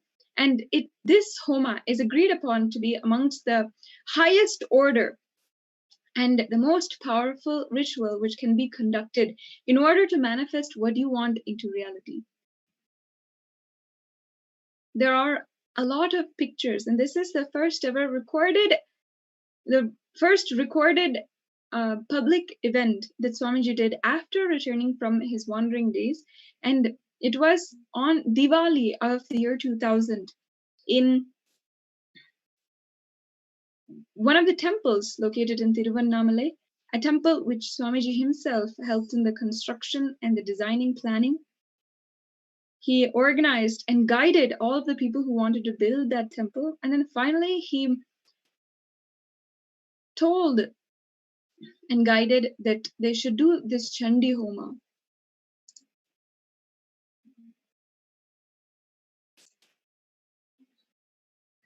One of the main organizers who assisted Swamiji during this Chandi Homa was contacted by the biography team years later, and he was still so inspired. He even had the same Sri Chakra which Swamiji gave and blessed to each and every one who came to the Chandi Homa and participated in the event. He blessed a small Sri Chakra and gave it to each and every one of them.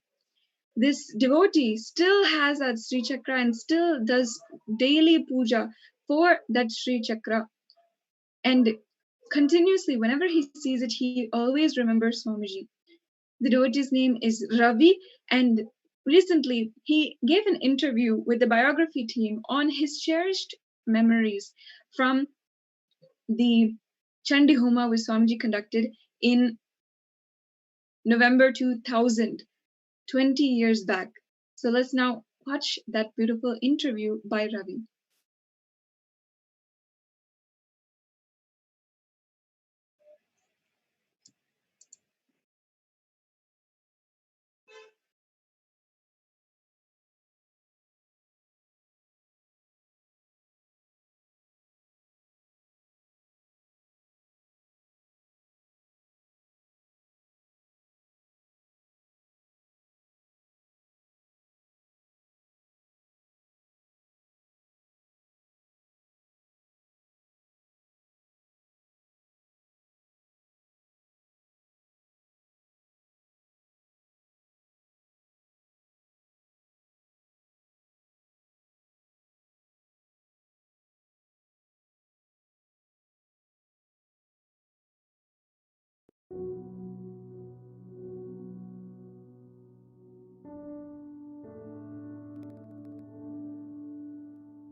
காயே ஈலகிரியும் மசககலகிரியும் சகலகிரியும் ஸ்ரீம் ராஜராஜேஸ்வரி ஸ்வாஹா. நான் திருவண்ணாமலையிலே பிறந்து எனக்கு 61 வயது ஆகிறது. என்னுடைய பெயர் ரவி. ராமலிங்கனார் தெரு எங்களுடைய வீடு இருக்கிறது. எங்களுடைய உறவுகள் ராமலிங்கனார் தெரு, கீழரணை நகர், குமரன் கோவில் வீதி, திருவுடல் வீதி போன்ற இடங்களில் இருப்பாங்க. அதில் நம்மளுடைய சுவாமிகள், என்னுடைய இளம் வயது ஞானின்னு சொன்ன நம்மளுடைய சுவாமிகள் நித்யானந்த பரமஹம்சர் அவர்கள் அவதரித்த இடம் திருவண்ணாமலை திருவுடல் வீதியில் இருக்கும் வீட்டில். அவர்களுடைய தாத்தா அண்ணாமலை செட்டியார், பாட்டி அனுசுயா அம்மாள், ஒரு அத்தை இருக்கிறாங்க, ஒரு பெரியப்பா இருக்கார். அதோடு அவங்களுடைய பக்கத்து தெருவில் 2 தெரு தள்ளி கன்னிகாபரமேஸ்வரர் கோயில் தெருவில் அவருடைய தாய் வழி பாட்டினார் ராஜு முதலியார், அவங்க பாட்டி அவங்க இருந்தாங்க. சுவாமிகள் சிறு வயதுலேருந்தே எனக்கு தெரியும். அவர் ஆன்மீக அனுபவம் உள்ள, ஆன்மீகத்தில் ஈடுபாடு உள்ளவர். அவங்க தாத்தா பாட்டியோட கோயிலுக்கு வருவார், இந்த தாத்தா பாட்டியோடும் கோயிலுக்கு வருவார், அந்த தாத்தா பாட்டியோடும் கோயிலுக்கு வருவார். தனிப்பட்ட முறையிலையும் கோயிலில் அவரை பார்க்கலாம். எங்கே பார்த்தாலும் கோயிலுக்கு அடிக்கடி சுற்றுவார், போவார். சாமி சிறு வயதுலேருந்தே தெரியும். அப்படி கிரிவலம் சுற்றி வரும் காலத்தில் எங்களுக்கு பரிச்சயமான கோயில் ரொம்ப ஈடுபாடு உள்ள கோயில் ராஜராஜேஸ்வரி கோயிலாக இருந்தது. அந்த ஆலயத்தினுடைய நிர்வாகி நண்பர் ராஜேந்திரன் என்பவர் இருந்தார். அவரும் எனக்கு ரொம்ப பரிச்சயம். அவர் திருப்பணி செய்யணும் அப்படின்னு சொல்லிட்டு என்கிட்ட ஒரு அன்பான வேண்டுகோள் வைக்கிறார். நானும் என்ன பண்ணேன், என்னை அறியாமல் அம்பாள் முன்னாடி நின்றுட்டு அவர்கிட்ட கண்டிப்பாக செய்வோம், சேர்ந்தே செய்வோம், எல்லோரும் சேர்ந்தே செய்வோம், நம்ம வழிபாட்டு குழு ஒரு குடும்பம், அந்த வழிபாட்டு குழு குடும்பத்தின் மூலமாக செய்வோம் அப்படின்னு சொல்லிட்டு என்னுடைய நண்பர்கள்லாம் கேட்காமலே சொல்லிட்டேன். அவங்களும் ஒத்துக்கிட்டாங்க. அப்படி செய்துட்டு வர காலத்தில் ஒவ்வொரு ஸ்டெப் பை ஸ்டெப்பாக அந்த கோயிலை அப்படியே கொஞ்சம் கொஞ்சமாக வளர்த்துட்டு வரோம். சிறு கோயிலாக இருந்தது, கொஞ்சம் பெருசாகணும்னு முன்னாடி மண்டபம் போட்டோம். முன்னாடி மண்டபம் அடுத்த மண்டபம் மகா மண்டபம் போடணுன்னு ஒரு எண்ணம் வந்தது. 4 பேர் வந்தால் உட்காந்து போகிறது, வெயிலில் மழையில் தங்குறதுக்கு, அது சுத்து மண்டபம் போடணும் அப்படின்றது மாதிரி எல்லாமே கொண்டு வந்துட்டோம். அப்படி கொண்டு வந்துட்டு அந்த கொண்டு வந்து இருக்கும்போது மகா மண்டபத்தில் தூண்கள் வந்தது. அந்த தூண்கள் 8 தூண்கள் அமைஞ்சது. இந்த 8 தூண்கள் அஷ்டலட்சுமி வச்சுட்டா நல்லாயிருக்கும் அப்படின்றது ஒரு மனசில் ஒரு எண்ணம் கொண்டு நாங்கள் பேசிகிட்டு இருக்கும்போது ஒரு நாள் நான் நினச்ச போது கோயிலுக்கு வருவேன்றதுனால ஒரு நாள் இரவு நானும் என்னுடைய நண்பரும் கோயிலுக்கு கோயிலில் இருக்கிறோம். ராஜராஜர் கோயிலில் மணி 1 மணி அளவில், இரவு 1 மணி அளவில் ராஜராஜர் கோயிலில் இருக்கும்போது சேலத்திலேருந்து ஒரு சுவாமிகள் குருக்கள், அவர் ஜோதிடர், சிறந்த ஞானி, அவர் என்ன பண்ணார், எங்களுக்கு முதல்ல எல்லாருமே எல்லா இடத்துலையுமே அஷ்டலட்சுமி வைக்கிறாங்க, நீங்கள் தசமகா வித்யா தேவிகளை வைங்க, அம்பாளுடைய அம்சமான தசமகா வித்யா தேவிகளை வைங்க அப்படின்னு சொல்லிட்டு சொல்கிறாரு. அப்படி சொல்லும்போது அதை பற்றி தெரியுங்களா உங்களுக்கு அப்படின்ட்டா, தெரியும் சுவாமி, எனக்கு கொஞ்ச நாளாக தான் எனக்கு அதை பற்றி படிச்சிருக்கேன், எனக்கு அவர்கிட்ட ஒரு மேக்சின் இருக்குது, அந்த மேக்சின் மூலியமாக எல்லாம் படிச்சிருக்கேன், என்கிட்ட இருக்குது அப்படின்னு சொல்லிட்டு சொல்கிறேன். அந்த முடிவுக்கு வந்த காலத்தில் என் நிர்வாகியும் நானும் பேசும்போது படத்தில் புஸ்தகத்தில் போகிறதெல்லாம் வச்சு நம்ம செய்திட முடியாது. அதாவது ஒரு விக்கிரகம் செய்கிறோம்னா அந்த விக்கிரகத்துக்கு அந்த அம்பாளுடைய அம்சம் என்னன்றது வந்து தெரிஞ்சு தான் செய்யணும், தெரியாமல் செஞ்சு வைக்கக்கூடாது அப்படின்றது அந்த 10 அம்பாளை செய்கிறதுல வந்து சிறப்பான ஒரு இது அப்படின்னு சொல்லிட்டு ஒரு தேடுதலுக்கு நாங்கள் ஆளாயிட்டோம். அப்படி தேடும் காலத்தில் வந்து அவருக்கு ஒரு சிலர் மூலியமாக சுவாமிகளுடைய அறிமுகமானது. முதல் அறிமுகம் ராஜேந்திரன் அவர்களுக்கு, கோயில் நிர்வாகி ராஜேந்திரன் அவர்களுக்கு அறிமுகமானது. அந்த கோயில் எங்கே இருக்குன்னா இப்போது சுவாமிகளுடைய ஆசிரமம் இருக்கும் இடத்துக்கு நேர் எதிரில். சுவாமிகள் வந்து நிறைய வெளியே வரிசையும் கிடையாது. அப்படி போகும் காலத்தில் அவர் இங்கே வரும்போதெல்லாம் வந்து ஓயாமட்டத்தில் வந்து தங்குவார். அப்போது ஒரு நாள் அழைச்சிட்டு வராங்க, கோயிலுக்கு அழைச்சிட்டு வராங்க. கோயிலுக்கு அழைச்சிட்டு வந்த உடனே என்னை பார்த்த உடனே இவர் எனக்கு தெரியுமே, இவர் தான் எனக்கு தெரிஞ்சவராச்சே அப்படின்னு சுவாமிகளே சொல்கிறாரு. ரொம்ப சந்தோஷமாயிடுது, சாமி ஞாபகம் வச்சுருக்காரு அப்படின்னு சொல்லிட்டு அப்புறம் நான் சாமிகிட்ட பேசினேன். அப்போ சுவாமிகள் வந்து என்ன செய்கிறீங்க, ஏன் செய்கிறீங்க அப்படின்னு சொல்லிட்டு பார்க்குறாரு. பார்த்துட்டு கோயிலுக்குள்ளே போகலாமே அப்படிங்கிறாரு. கோயிலுக்குள்ளே நான், அந்த நிர்வாகி, சுவாமிகள் கூட வந்தவங்க 2 பேர் எல்லாருமே உள்ளே போய் நிற்கிறோம். சாமிகிட்ட உள்ளே போயிட்டு நின்று அம்பாள்கிட்ட வந்து வாசியை பண்ணி பார்க்குறாரு. உட்காந்து முட்டி போட்டு அம்பாள்கிட்ட வாசி பண்ணி பார்க்குறாரு. அந்த வாசி பண்ணி பார்க்கும்போது எந்திரிச்சிட்டு அவர் மனசில் ஒரு ஆனந்தம், அந்த முகத்தில் ஒரு ஜேஜஸ் எந்திரிச்சு நின்று ரொம்ப நல்லா இருக்கே அப்படின்னு சொல்லிட்டு என்கிட்ட சொல்கிறேன். ரொம்ப சந்தோஷம்னு சொல்லிட்டு எங்களுக்கு ஆசீர்வாதம் பண்ணி, என்ன செய்துட்ருக்கீங்க, என்ன பண்ணுறீங்க, ஏது பண்ணுறீங்க, ஏன் டிலே ஆகுற மாதிரி தெரியுது எனக்கு, ஏன் என்ன காரணம் அப்படிங்கிறாரு. அப்புறம் ஒரு சில பிரச்சனைகளால் டிலே ஆகிட்டு இருக்குது சாமி, ஆனால் பிரச்சனையாலாம் இருக்குது, மற்றபடி எல்லா பிரச்சனையாலும் இருக்குது, டிலே கொஞ்சம் ஆகிட்டு இருக்குது அப்படின்னோடனே சரி அதுக்கு ஒரு இது பண்ணிடலாம். நீங்கள் வந்து அம்பாளுக்கு வந்து இது நடக்கட்டும், அம்பாளுடைய ஒரு நவசண்டி ஹோமம் பண்ணுங்க. அதை நானே முன்னே நடத்தி வைக்கிறேன், நானே செய்கிறேன், உட்காந்து செய்கிறேன். இது வந்து வைதிக முறையில் இல்லை, சாதுக்களுக்கே உரியதான தாந்திரிக முறையில் வந்து நான் வந்து நவசண்டி ஹோமத்தை பண்ணி வைக்கிறேன். உங்களுக்கு வேகமும் கிடைக்கும், உங்களுக்கு பலமும் கிடைக்கும், பணமும் கிடைக்கும், எல்லாமே நல்லபடியாக செய்வீங்க. சிறப்பாக செய்யணும். வைதிகத்தில் வந்து குருக்கள் உட்காந்து ஆச்சாரிய முகேன கரிஷ்யாமின்னு சொல்லிட்டு அவரே உட்காந்து எல்லாரும் உனக்காக நான் செய்கிறேன்னு சொல்லிட்டு செய்துட்டு போயிடுவார். இது நம்ம செய்கிறது எப்படின்னாக்கா எல்லாரும் இணைந்து அனைவரும் ஒன்று சேர்ந்து அனைவருடைய உடம்புல இருக்கிற சக்தி எனர்ஜியும் கொடுத்து அந்த அம்பாள் என்ற வேண்டது தான் இந்த தத்துவம். இதை வந்து ஹோமமாக செய்கிறோம். நம்ம சமைத்து பெரிய ஹோமம் கொண்டு போடணும். 9 சண்டிக்கு வந்து 9 பேர் உட்காரணும், 9 பேரும் விரதம் இருக்கணும், 3 நாள் விரதம் இருக்கணும். இந்த கட்டளைகள்லாம் எங்களுக்கு சொல்கிறாரு. சரி சுவாமி, நீங்கள் சொல்கிறபடியே நாங்கள் இருக்கிறோம், அதுக்கு நாங்கள் ஆளை செலக்ட் பண்ணிக்கிறோம் அப்படின்னும்போது அப்போ தான் என்ன பண்ணுறாரு சுவாமி வந்து எங்களுக்கு வந்து முதல்ல எங்களுக்கு வந்து சாமுண்டியோட மந்திரத்தை, மூலா மந்திரத்தை கொடுக்குறாரு. எங்களுக்கு சாமுண்டியோட மூலா மந்திரத்தை கொடுத்து இதை வந்து டெய்லி அந்த 3 நாளும் பாராயணம் பண்ணுங்கள். காலையில் மதியம் எப்போ வேணாலும் பண்ணுங்கள். அட்லீஸ்ட்டு ஒரு முறையாவது 108 முறை சொல்லணும்.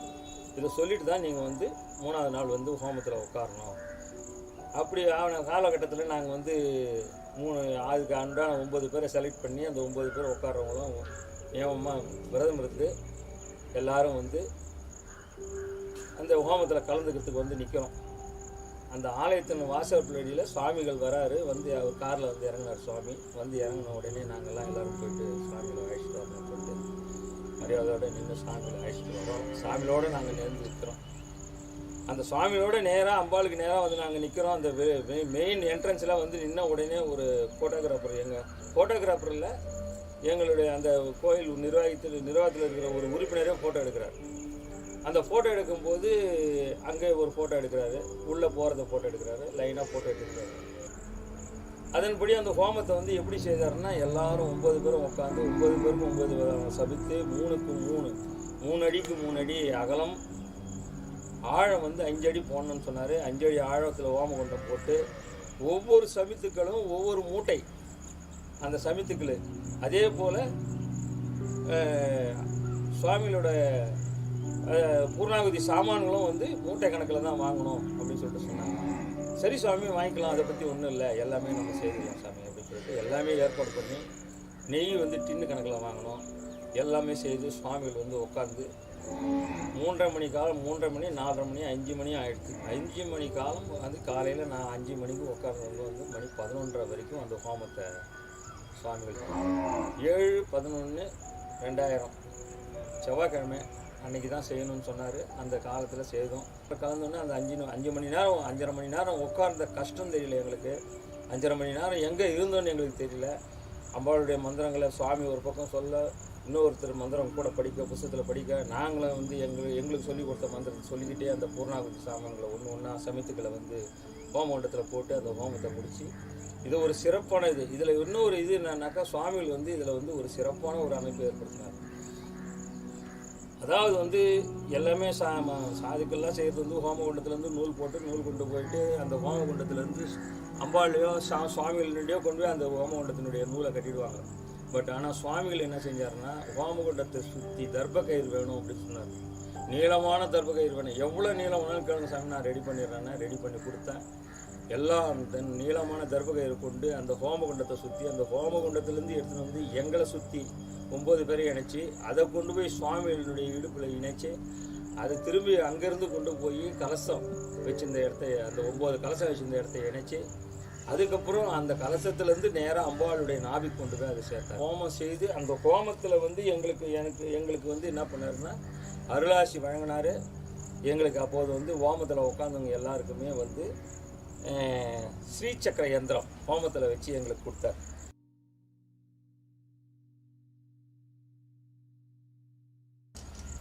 அந்த ஸ்ரீசக்கர யந்திரம் இன்றளவிலும் நான் பூஜையில் வைத்துள்ளேன். சாமிகள் கொடுத்த ஸ்ரீசக்கர யந்திரத்தை இன்றளவிலும் அனுதினமும் பூஜை செய்து வருகிறேன். இது சுவாமிகள் கையால் எனக்கு அருளிய ஸ்ரீ யந்திரம். ஹோமம் முடிச்சு எனக்கு கொடுத்தது. இதே போல் எல்லாருக்கும் கொடுத்தாரு. அங்கே வந்து இந்த ஆன்ம கொடிகள் அனைவருக்கும் கொடுத்தாரு. இது வந்து காசுக்காகவோ இல்லை மற்றபடி ஆலயத்தினுடைய நிதியிலிருந்தோ கொடுக்கப்படல. சுவாமி தன்னுடைய சொந்த பணத்திலிருந்து 108 எந்திரங்கள் வாங்கிட்டு வந்து அந்த ஹோமத்தில் வச்சு எல்லா எந்திரத்தையும் எல்லாரும் வந்தவங்க எல்லாருக்குமே கொடுத்தாரு. ஒவ்வொருத்தருக்கும் ஒவ்வொரு எந்திரம் கொடுத்தாரு. சிறப்பான இந்த ஹோமம் முடிஞ்சது. ஹோமம் முடிஞ்சோடனே அந்த வேகம் பெற ஆரம்பிச்சது. அந்த நவகிரக அந்த நவசண்டி தசமகா வித்யா தேவிகளை வைக்கணும்னு நான் சுவாமிகிட்ட போய் கேட்கும்போது அதுக்கு உண்டான சொல்லணும்னா உங்களுக்கு நான் வந்து இந்த புத்தகத்தில் அந்த புத்தகத்தில் வந்து என்ன இருப்பா, எப்படி இருப்பா அம்பாள் அப்படின்னு சொல்லிட்டு ஒவ்வொரு அம்பாளுடைய இதுவும் இருக்குது. அதை நான் சொல்கிறேன், அதுபடி நீங்கள் செய்துங்க, அது சிறப்பாக அமையும் அப்படின்னாரு. சாமியுடைய அந்த அறிவுறுத்தலின்படி நான் வந்து சாமியோட தனி விட்டு முறையில் போய் இந்த படங்கள்லாம் நான் ரெடி பண்ணி வச்சுருந்தேன். அந்த படங்களை கொண்டு போனேன்.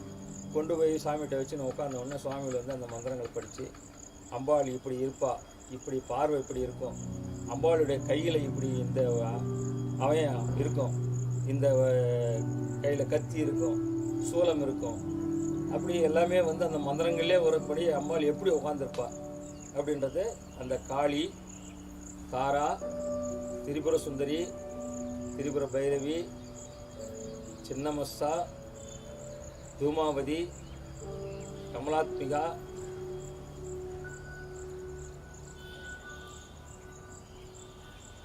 மகாலட்சுமி, பகலாமுகி, ராஜராஜேஸ்வரி, இந்த 10 அம்பாளுடைய அம்சங்களையும் எனக்கு வந்து எல்லாத்தையுமே சொன்னார். இப்படி இப்படி இருக்கணும் அப்படின்னு சொன்னார். அதன்படி சுவாமிகளுடைய சொல்லியபடி குறிப்பெடுத்து அந்த குறிப்பின் மூலியமாக என்ன சொன்னாரோ அந்த குறிப்பில் எப்படி இருக்குமோ. காளின்னு எடுத்துக்கிட்டால் காளி வந்து கோர ரூபம், எல்லாருமே நாங்கள் தொங்க போட்டு கோரமாக இருப்போம் அப்பாள் அப்படின்னு சொல்லுவாங்க. அந்த தத்துவத்தில் சொல்லும்போது காளி என்பவள் கோர ரூபிணி, சாந்த ஸ்வரூபிணி, அவளுடைய பார்வை வந்து சாந்தமாக இருக்கணும் அப்படின்னாரு. அதில் ஒரு தத்துவம். இப்படி பல தத்துவங்களை வந்து எடுத்து சொல்லி அந்த அந்த உருவம் எப்படி இருந்தாலும் தாயுடைய பார்வை வந்து சாந்தமாக இருக்கணும். அப்போ அதை வந்து அங்கே வந்து நின்று பார்க்கும்போது அந்த அம்பாளுடைய வந்து கிருபாகடாட்சம் நல்லா கிடைக்கும் அப்படின்றது எல்லாருமே எங்களுக்கு சொன்னாங்க. அதன்படி தான் நாங்கள் செய்தோம். சுவாமிகள் வந்து ஹோமத்தை கலந்துக்கிறதுக்காக வந்து இறங்கி உள்ளே என்ட்ராகும்போது அந்த சுவாமிகள் நிற்கிறாரு. அந்த எடுத்த ஃபோட்டோவில் வந்து சுவாமியினுடைய நெத்தியில் எங்களுக்கு புறப்பட்ட ஒளிவட்டம், அதை பின்னால் தான் நாங்கள் உணர்ந்தோம். அந்த ஃபோட்டோ வந்து போட்ட பிறகு தான் எங்களுக்கு அது உண்மைன்றது என்னன்றது தெரிஞ்சுது.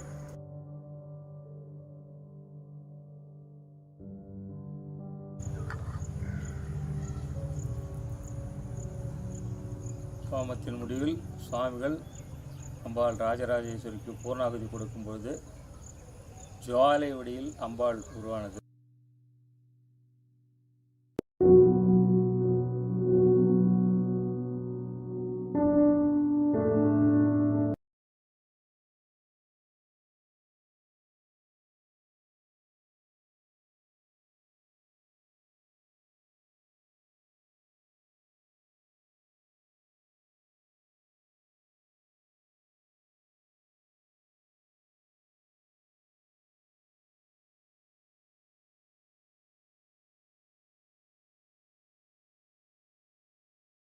Intense love and devotion, reverence, and the intensity in his conscious will, the Satya Sankalpa that he made for reviving Sri Kailasa in the year 2000, is what 20 years later, just 20 years later, manifested in this nation for Sri Kailasa today. We all, millions of us around the world, if we are able to manifest Shaktis, if we are able to enjoy the Nirvikalpa Samadhi that Swamiji has initiated us into, it is because 20 years ago, with so much of completion, so much of devotion, Swamiji conducted this Homa with the intense will to revive this nation and enrich millions of us. With this, it has now come time to make our own Satya Sankalpa for today. As Swamiji has shown us the power of a conscious will and the power of hard work with intensity, let us write down our Satya Sankalpa for today, what we want to manifest into reality. What is the vision that we have for our lives? Let us write it down. Keep that Satya Sankalpa inside of our inner space, and as we watch the Nithyananda Satsang and go about our day, continuously infuse the superconscious energy in order to make that Satya Sankalpa into reality. Let's take a few minutes now to write that Satya Sankalpa, keep it at Swamiji's feet, and intensely connect to Swamiji and chant the Mahavakya. Let's sit with our head, neck, and spine in a straight line and chant the Mahavakya. Om Nithyananda Paramashivoham.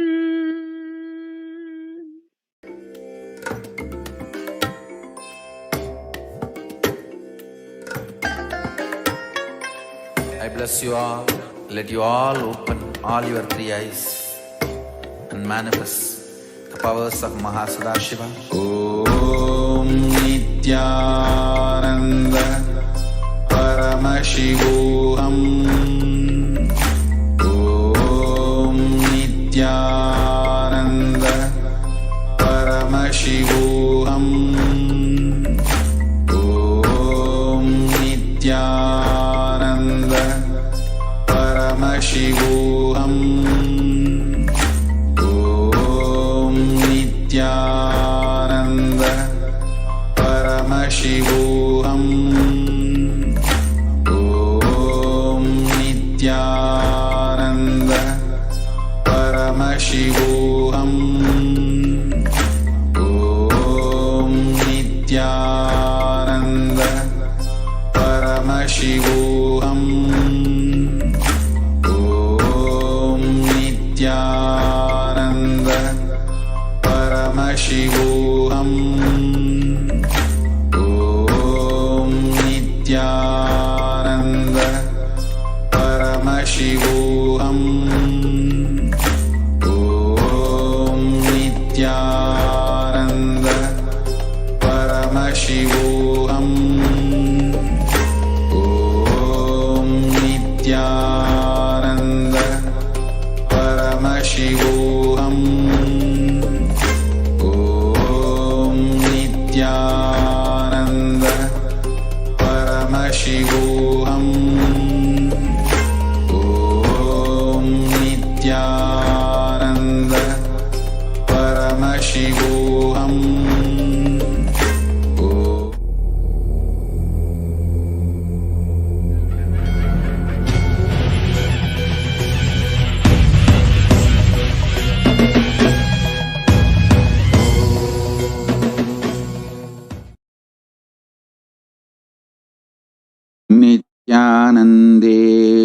Paramashivasamarambam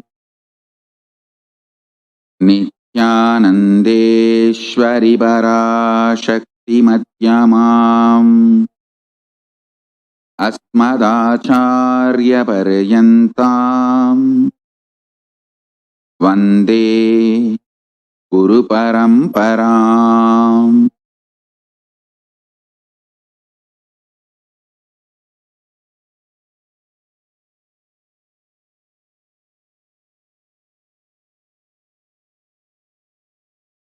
I welcome all of you with my love and respect. I welcome all the devotees, disciples, Samajis, Satsangi, Shri Mahant, Mahant, Kotari, Tanedar, Paramashiva Ganas, Paramashivoham, Season 8 participants, everyone from all over the world. Today, Paramashivoham Season 8 graduation day. My blessings to all the graduates. I welcome everyone sitting with us in Kailasa TV, Kailasa's NTV, Kailasa's HNTV. I welcome all of you with my love and respect.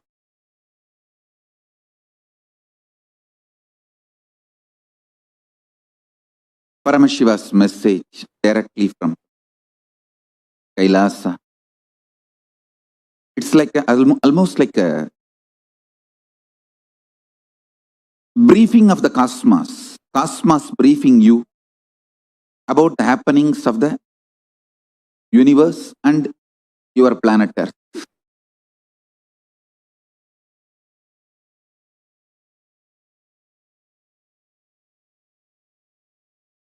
Physics, chemistry, biology of this Pralaya, pandemic happening. Listen.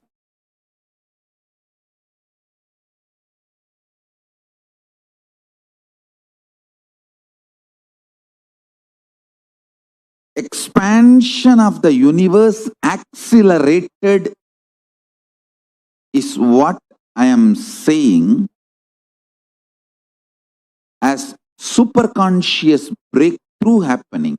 See, universe is consciousness. It was expanding.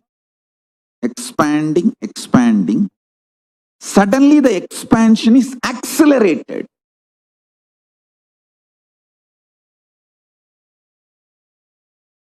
It is not the happening of the physical component alone. No.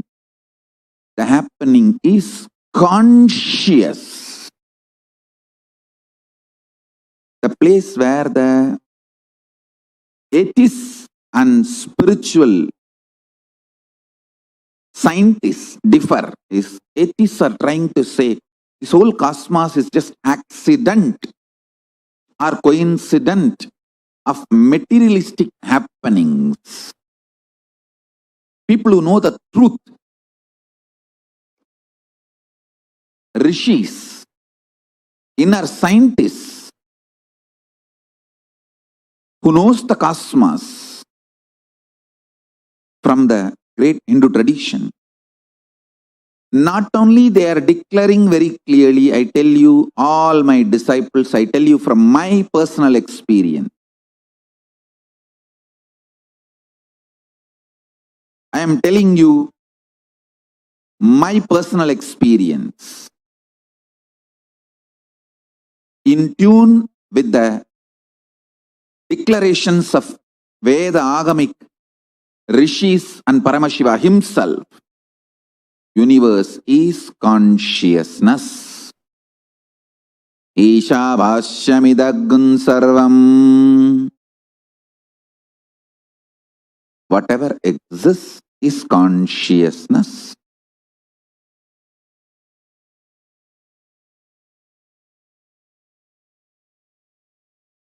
The superconscious breakthrough is what the scientists are telling. Expansion is accelerated. entered. Understand?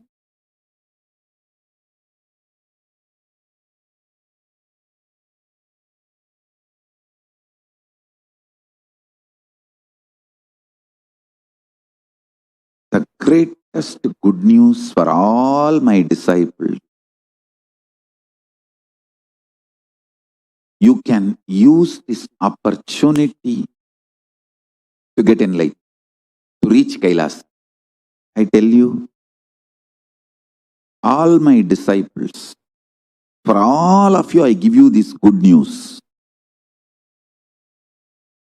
Just plan your future with your hopes, possibilities, visions.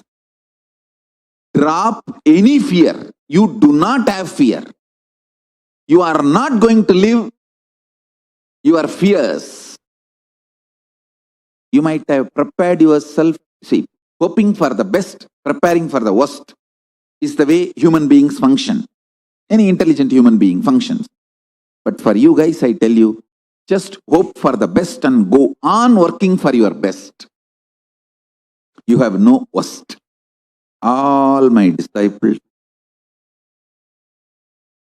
I should say, whoever is ready to listen to me, whoever recognizes my identity and ready to listen to me, to all of you I am talking. Understand? Universe is going through a powerful superconscious breakthrough. Enjoy your future plans, hopes, visions, possibilities. Go on working for it consciously. Drop all the fears, delusionary blind spots. Listen carefully. Fears, unsubstantiated fears, forms a kind of a magnetic force to attract negativity in your life, and you start becoming frustrated, violent, murderous. The core mass for a murderer is unsubstantiated fear.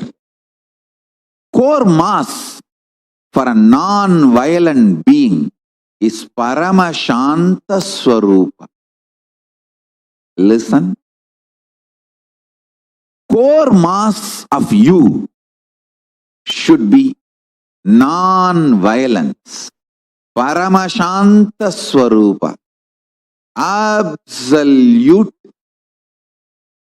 Tyaga, unclutching, powerfulness, surrender to Paramashiva, feeling connection with Paramashiva, oneness with Paramashiva. I tell you, all these are multiple words but the same space.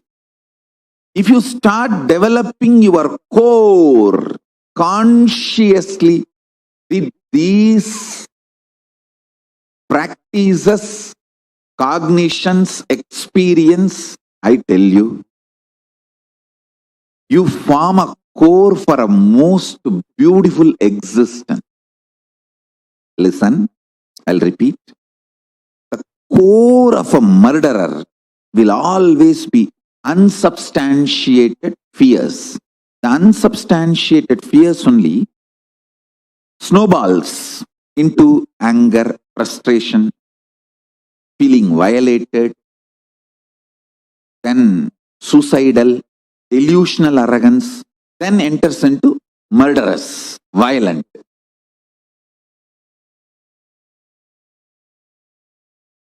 Stop unsubstantiated fears through tyaga, unclutching, completion, enlightenment, living oneness, ajapa of Mahavagya. Use all these powerful cognitions and drop the unsubstantiated fears. See, I am not saying if a poisonous snake enters your room, you are expected to move out of that place. I am not saying don't run away if a poisonous snake enters your room. No, I am only saying stop unsubstantiated fears shaking your nervous system constant. Snake may enter rarely into your room. If I see the percentage, how many people's lives snake has entered into their room, I can't even say 1% of the humanity. It is less than 0.0001%. But how many have visualized and allowed this fear shake their nervous system? I can say 99.9999%. In how many places actually snake entered? If you see the percentage, how many people allowed this fear to shake their nervous system? Understand, a thought of what will happen, worst coming, and you dealing with it and dropping is okay. But tons and tons and tons of time, your unsubstantiated fears shakes your nervous system. That is what I am saying, drop it. You can easily drop by unclutching. Actually, if you start practicing unclutching, you don't even know how many fears you dropped. Your nervous system becomes so beautiful. Suma taga taga pala palana ulla abdiye Paramashiva mayama minnumappa olagame. Your inner space should be like a Kailasa, shining taga taga pala pala like Paramashiva. No blind spot, no unsubstantiated fear, no unsubstantiated frustration, no unsubstantiated anger.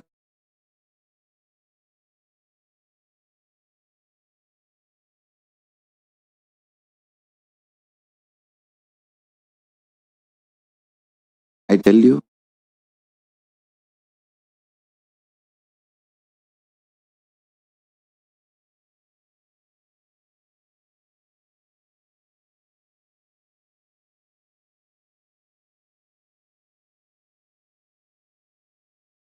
anything which is not known to you, do not be afraid. See, listen. For example, if you know a president of a country, he knows you, you know him. Will you be afraid of anything else under his rule? Same way, all my disciples, be rest assured, Paramashiva knows you. It's my promise to you, Paramashiva knows you. All my disciples who declared your integrity to me, it's my assurance and promise to you, Paramashiva knows you. Do not be ever afraid of anything. Be loving. Don't be arrogant. I am not asking you to be arrogant. Just be relaxed. You are protected. Name bhakta pranashyat. Hey, listen. I really love you guys. I will not lie. I will only tell you guys very clearly where I can take care of you and where you will have to take the responsibility on your own. I will very clearly bifurcate all that and tell. Now I am making a very responsible statement.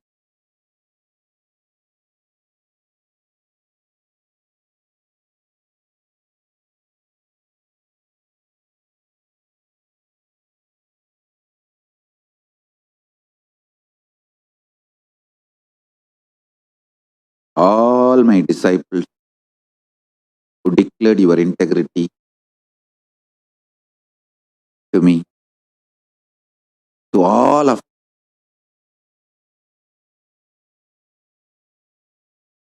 either you have declared your integrity to me, or initiated, or recognizing my identity. In any one of this or all of is enough. I am not saying all these should be there. Even in any one of these, if you fit yourself, that's enough. To all of you, I tell you, Paramashiva knows you. You know Paramashiva. Do not be afraid. You don't have to be arrogant, but you do not need to be afraid.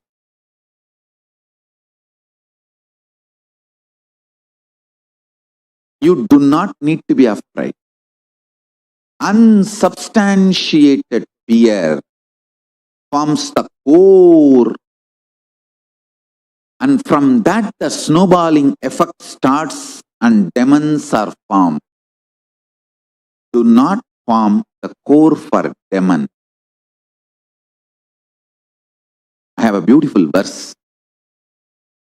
I'll read out for all of you.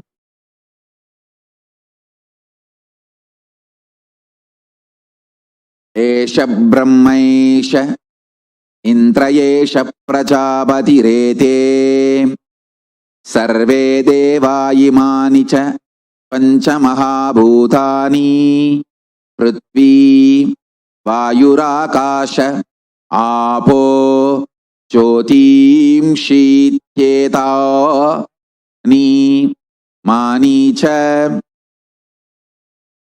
Shutramisrani va Pichani Darani Chetarani Chantajani cha Jarujani cha Svedajani Shodvichani Chashwagabaha Purusha Astino Yatkim Chetam Prani Jangamancha Padatrischa Yascha Stavaram Sarvam Tat Prajnanetram Prajnane Pratishtitam Prajnanetro Lokaha Prajna Pratishta Prajnanam Brahma.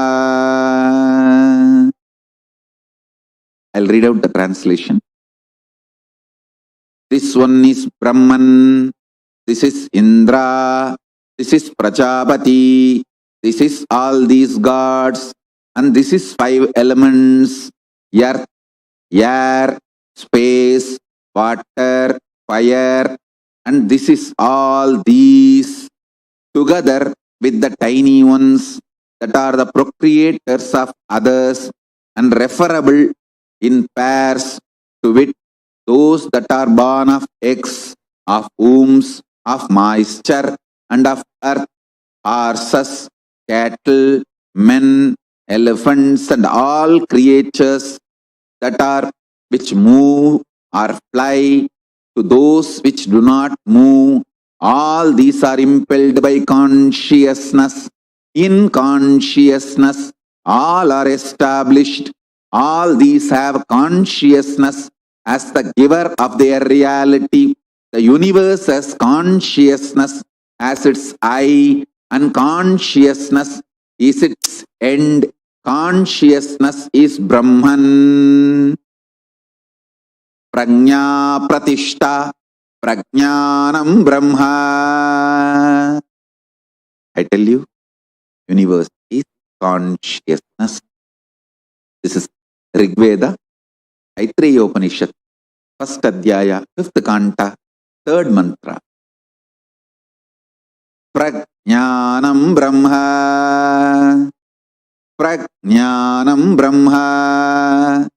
Prajnanam Brahma. I tell you, universe is consciousness. Paramashiva is consciousness. I should say Paramashiva is the source of that consciousness, and he knows you. Understand? He knows you by his own declaration. He has declared clearly. In Vedas and Agamas,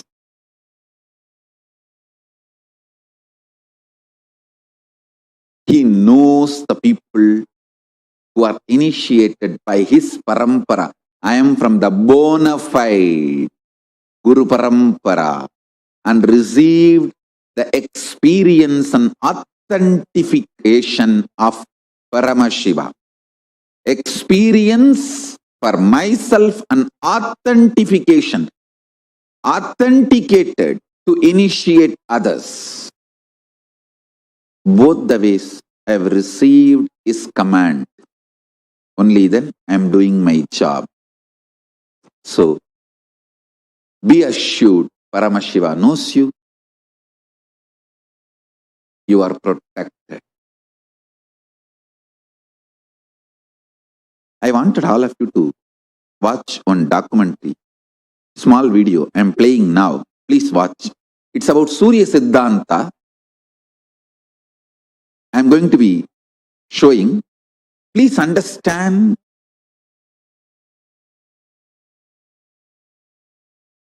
This book is from Maya, the father-in-law of Ravana.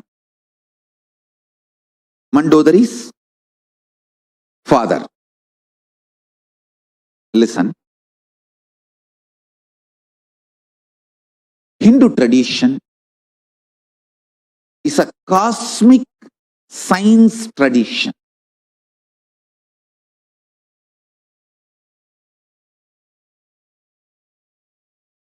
I operate not with any vested interest other than simply serving the human beings, supporting all of you in your superconscious breakthrough. I have one more video today to be presented to all of you. Please watch this, then I will continue the satsang. So, yesterday I showed a video. The essence of that is, universe is not only expanding, the expansion is accelerated. Now, I am giving you next video. Please watch this. Then I will continue the satsang and expand it. How many people know the facts of Ravana, the captor of Sita in the Indian epic of Ramayana? However, less known are the incredible achievements of his father-in-law, the king Maya. According to legend, the Hindu god Surya revealed to Maya a very specific knowledge of the cosmos, presumably to allow people on earth to worship him better. This series of treatises is known as Surya Siddhanta and is the oldest astronomy book in existence.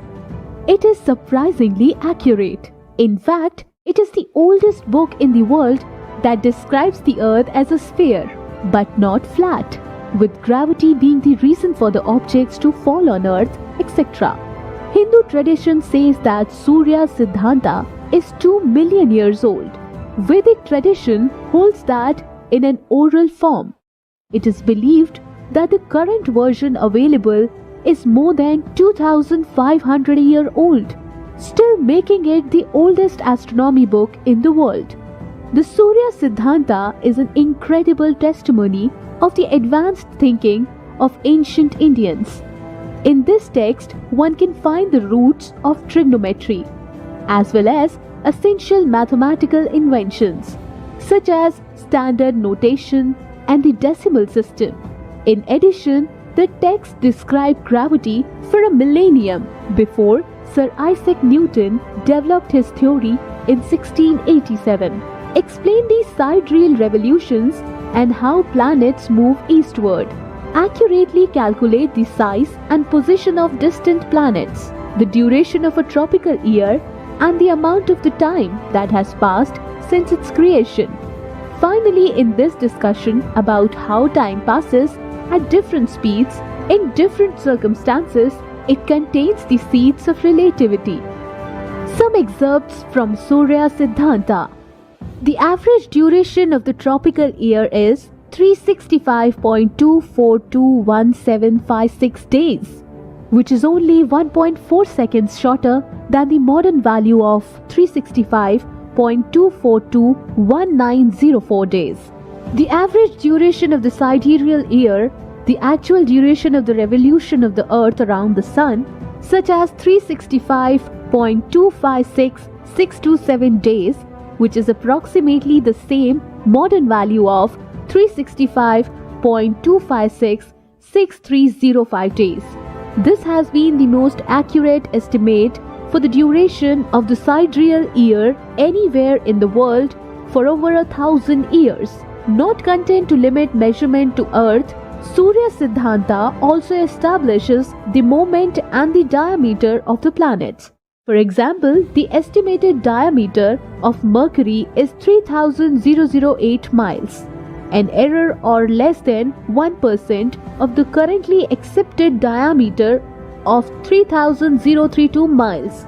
It also estimates the diameter of Saturn as 73,882 miles, which again has an error of less than 1% of the standard notation of the currently accepted diameter of 74.580. In addition to inventing the decimal system, the zero of the standard notation, which gave ancient Indian the ability to calculate billions when the rest of the world struggled with 120, Surya Siddhanta also contains the root for trigonometry. Use sine jaya, cosine khojya, or perpendicular sine and reverse sine utkarm jaya for the first time. The objects fall to the earth due to an attractive force of the earth. Therefore, the earth, the planets, the constellation, the moon, and the sun remain in orbit due to this attraction. This was also discussed in Prasannopanishad. The Surya Siddhanta also goes into the detailed discussion about time cycle and that time flows differently in different circumstances. The roots of relativity. This work shows that spirituality has to do with the search for the truth and that science is a path as valid for God as living in a monastery. It is the search for the truth that will eventually lead one ultimately to God. Listen. Knowledge empowers you, makes you respond differently to the world and problems of the world. Same way, consciousness empowers you. When you are inspired, when you are excited, when you are initiated, when you start practicing power manifestation, the consciousness you experience empowers you, makes you respond completely differently in a very powerful way for the happenings of the outer world. The happenings of the outer world does not damage, dent, impact your inner space. You live as Kailasa. Powerful. I tell you. Empowering yourself with consciousness, powerful cognitions, consciousness-based powerful cognitions, and powers of Paramashiva is the best life.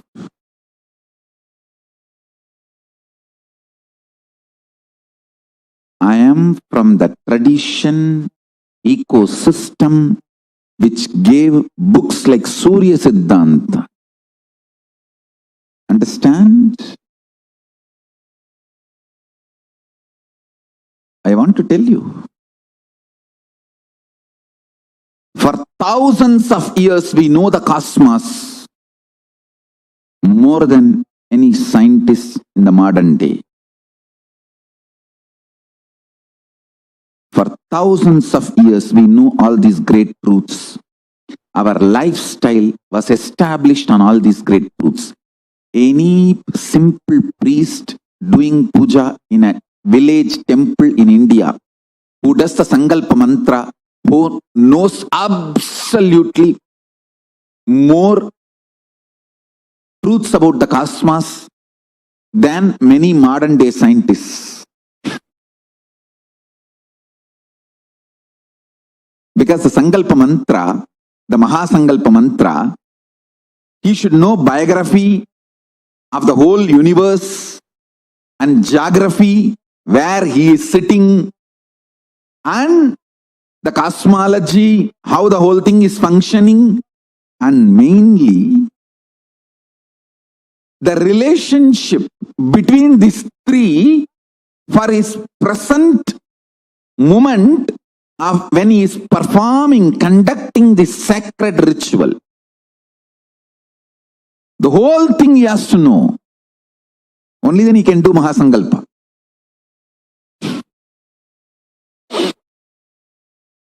That is the beauty of this great tradition.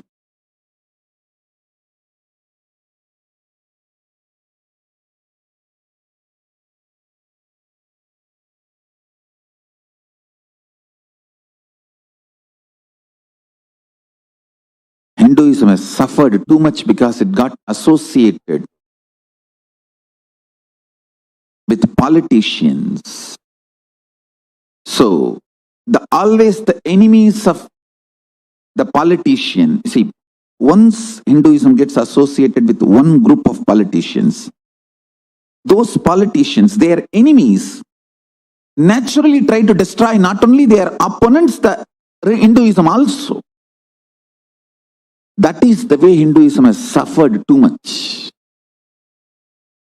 My effort to make Kailasa is to keep Hinduism apolitical. Let Hinduism be alive as it is in some one corner of the world for future, because Hinduism is worthy to be kept alive for the future of the humanity. That is what is my whole effort. I am not getting involved in any controversy. I am not questioning anyone using Hinduism or using anti-Hinduism for their politics. Some are using Hinduism for their politics. Some are attacking Hinduism for their political victory. I am not getting involved into any of that. I am not going to comment any of that. I am not going to speak about any of it. I am only saying one thing. I want to keep Hinduism apolitical, alive as it is, as a pure cosmic science, enlightenment science, one corner of the world. So people who are interested in the pure enlightenment science, Hinduism, can study, get benefited, enjoy, entertain themselves, entrain themselves, enlighten themselves with Hinduism. See, some are using Hinduism to advance their political career. Some are attacking Hinduism to advance their political career. I am not talking about any of them. I am not going to comment or name or support, oppose. I am not going to get myself involved in any of it. I only want one thing. I want to keep the pure Hinduism apolitical in one corner of the world. That's all. That's it. That's all I am telling all my sons and daughters, all my kids. Study Hinduism thoroughly, in depth. The core scriptures. Upanishad, Brahma Sutra, Bhagavad Gita. This three is the core scripture. I told one of my daughter, hey, memorize Bhagavad Gita. I'm so happy, sincerely she's doing. And just by memorizing Bhagavad Gita, she became very balanced inside, and she's evolving such unimaginable way. Even I did not expect Bhagavad Gita will do so much good to her. She's evolving like anything. I want to tell all my daughters, all my sons, study these three books, core values of Hinduism, Upanishads. See, Rama compiled the whole knowledge, enlightenment science. When he came into the body, he compiled the whole thing and gave, that is 108 Upanishads, Muktiko Upanishad. That's Rama's gift. The next incarnation, Krishna, whatever knowledge was present at that time, he compiled the whole thing and gave. That is Bhagavad Gita. The next incarnation, Vyasa, whatever was available at that time, he compiled the whole thing and gave the essence. That is Vyasa Sutra, Brahma Sutras. These three is the core books of Hinduism. Study them intensely. Then you will have the base knowledge to understand Surya Siddhanta, to understand Saiva Siddhanta, to understand Vaishnava Siddhanta, to understand anything of Hinduism.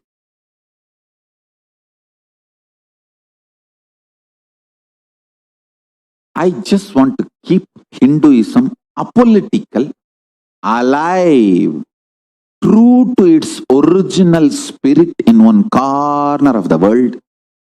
That is the reason I am making this Kailasa happen. I am doing this Kailasa.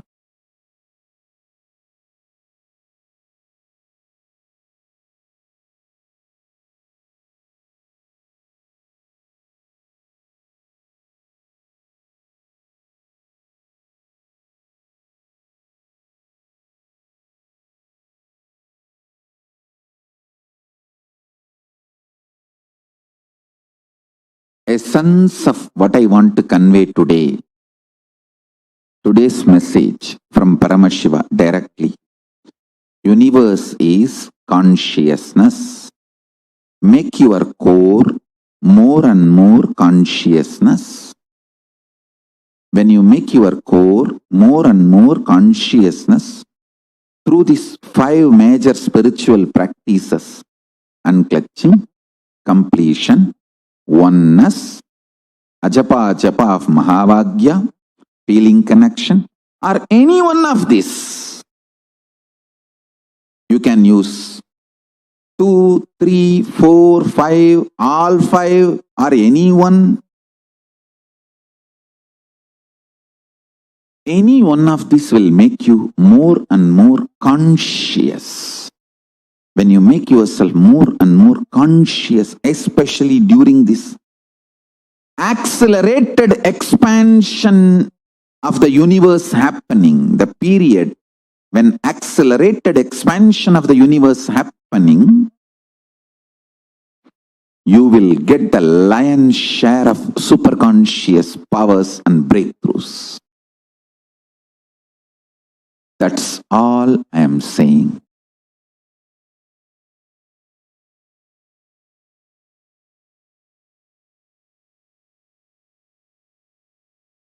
My blessings to all the Paramashivoham Season 8 participants.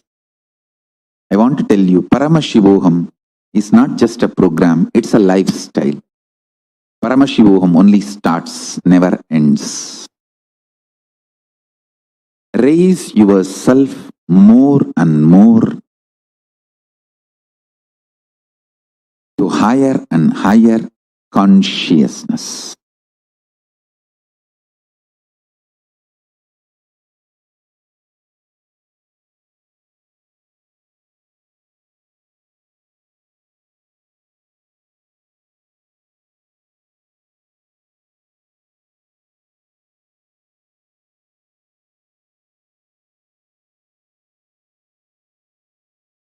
raise yourself with more and more higher and higher consciousness.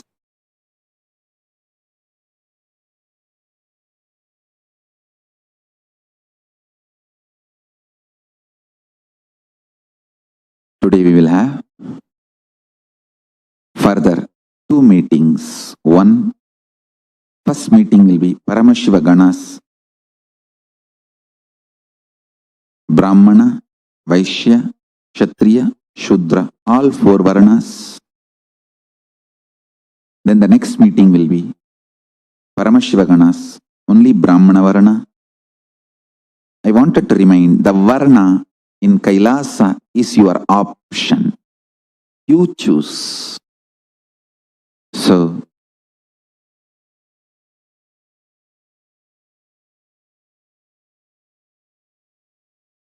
with this,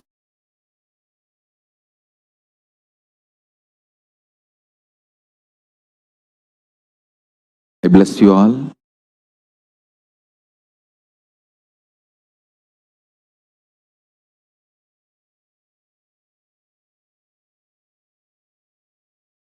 I myself will help you all, support you all now to experience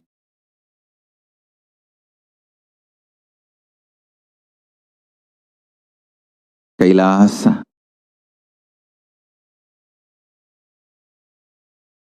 Please sit straight. You can either keep your eyes open or closed, that is up to you. If you are happy with unclutching, sit unclutched. If you are happy in doing completion, sit doing completion. If you are happy doing ajapa ajapa of Mahavagya, do ajapa ajapa of Mahavagya. If you are happy in sitting in oneness, sit in oneness. If you can't, close your mouth, close your lips. It's already by seeing me. Just be in that state of bhava samadhi, joy and feeling connection. Anything is okay. Just sit.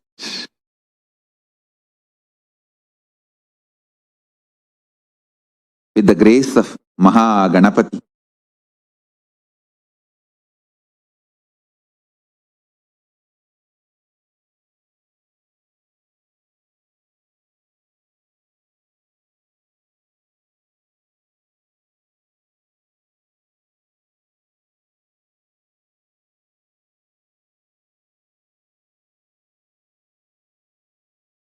With humble prayers to Nandishwara,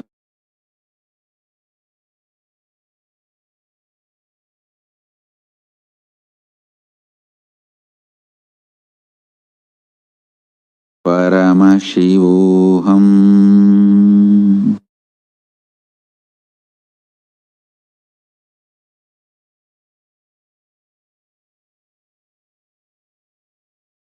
Let Paramashiva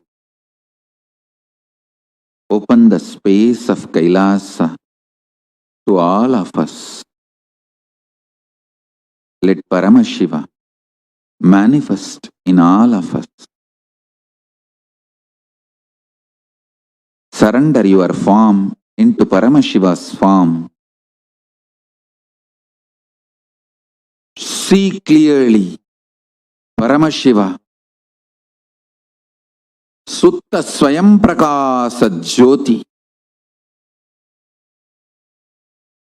supernal effulgence, 25 heads, 75 eyes, 50 hands, Manonmani Parashakti seated in his lap. Surrender your form into his form. Surrender your name into his name. Surrender your consciousness into his consciousness. Let Paramashiva alone radiate. Paramashivoham.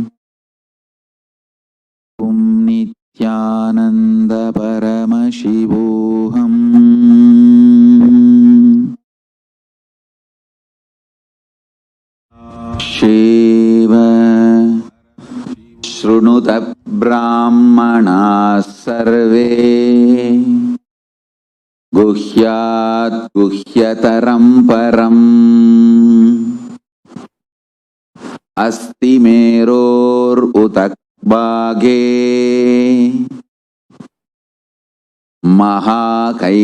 महाकैलासपर्वतः साम्बस्य सगुणस्यायम् सभक्तस्येन्दुमौलिनः संवासे योजनानां च विंशत्कोटिभिरायतः दौहत्यमेतद्विगुणम् अस्य ज्ञेयं द्विजोत्तमाः नवरत्नमयं तस्य मध्ये शिखरमुत्तमम् तत्रालयं महेशस्य नानारत्नविचित्रितम् प्राकारकोपुराट्टाल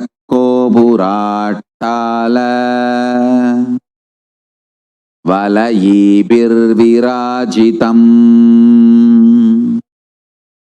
तथा सिंहासने तत्र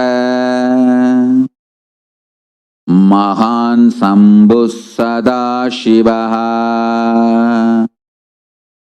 प्रफुल्लकमलोल्लास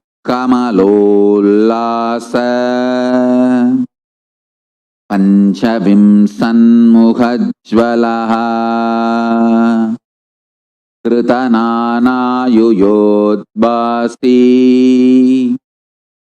पञ्चाशत्करमण्डितः प्रफुल्लरक्ताम्बुजाट्ट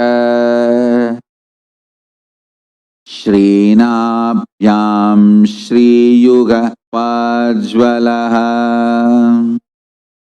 विचित्ररत्नखचितः भूषणैरभिभूषितः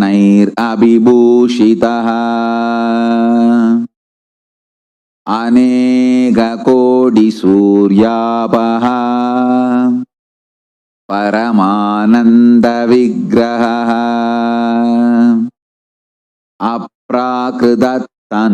अप्राकृततनुश्रीमान् लक्ष्यलक्षणवर्जितः यदो वाचो निवर्तन्ते अप्राप्य मनसा सह गङ्गाश्रयजटाजूट चन्द्ररेखाविभूषितः भस्मोद्धूलितसर्वाङ्ग व्यालयज्ञोपवीतवान् कपालमालाधारी च व्याघ्रचर्माम्बरावृतः प्रतिवक्त्रं त्रिनयनः भक्तसर्वार्थसिद्धितः प्रचार्य दक्षिणं पादं कुञ्चयित्वेदरं पदम् अभयं चक्रशूले च टङ्गपाणौ गदाम्बुजे कट्कतोमरशक्तिश्च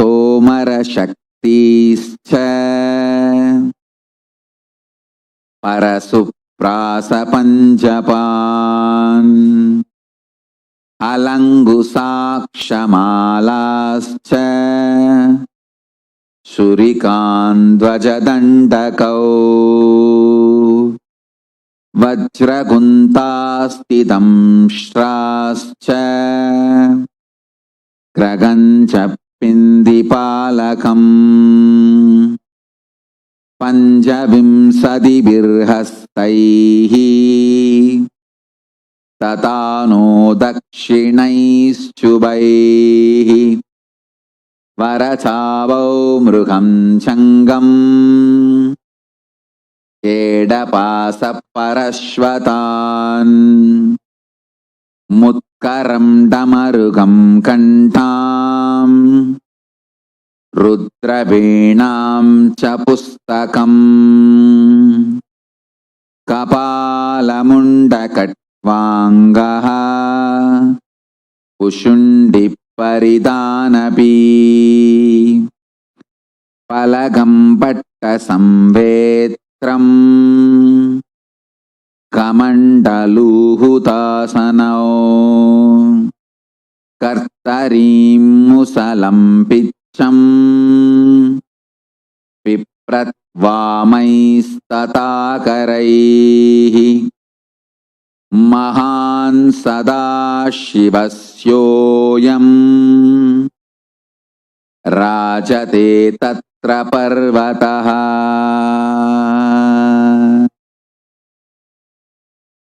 Surrender your form into his form. Surrender your name into his name. Surrender your being into his being. Surrender your consciousness into his consciousness. Om Nithyananda Paramashivoham. Om Nithyananda Paramashivoham. Om Nithyananda Paramashivoham. Let Srishti Srishti, Sthiti Srishti, Samhara Srishti, Trobhava Srishti, Anugraha Srishti,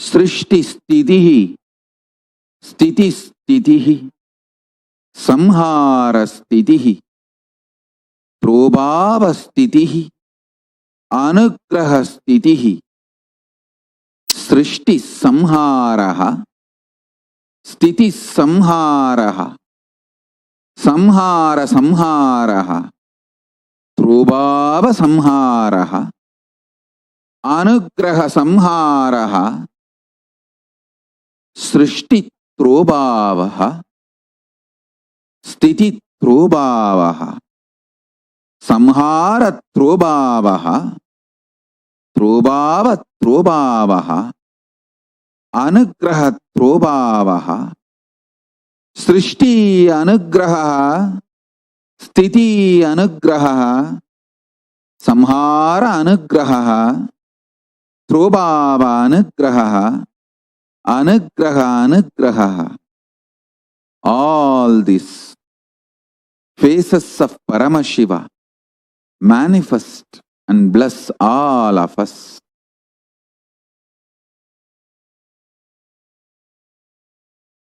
Paramashivoham. Om Nithyananda Paramashivoham. Om Nithyananda Paramashivoham. Om Nithyananda Paramashivoham.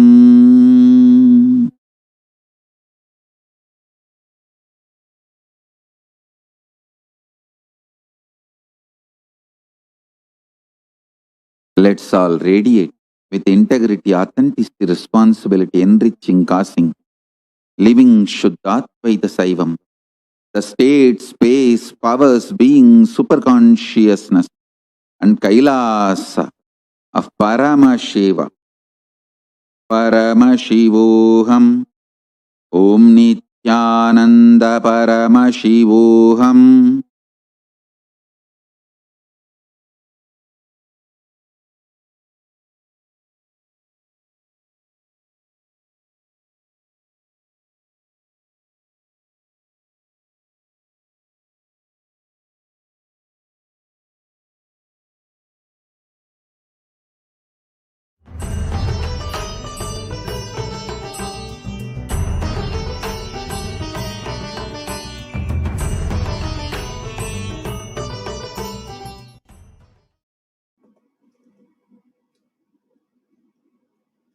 Nithyanandam.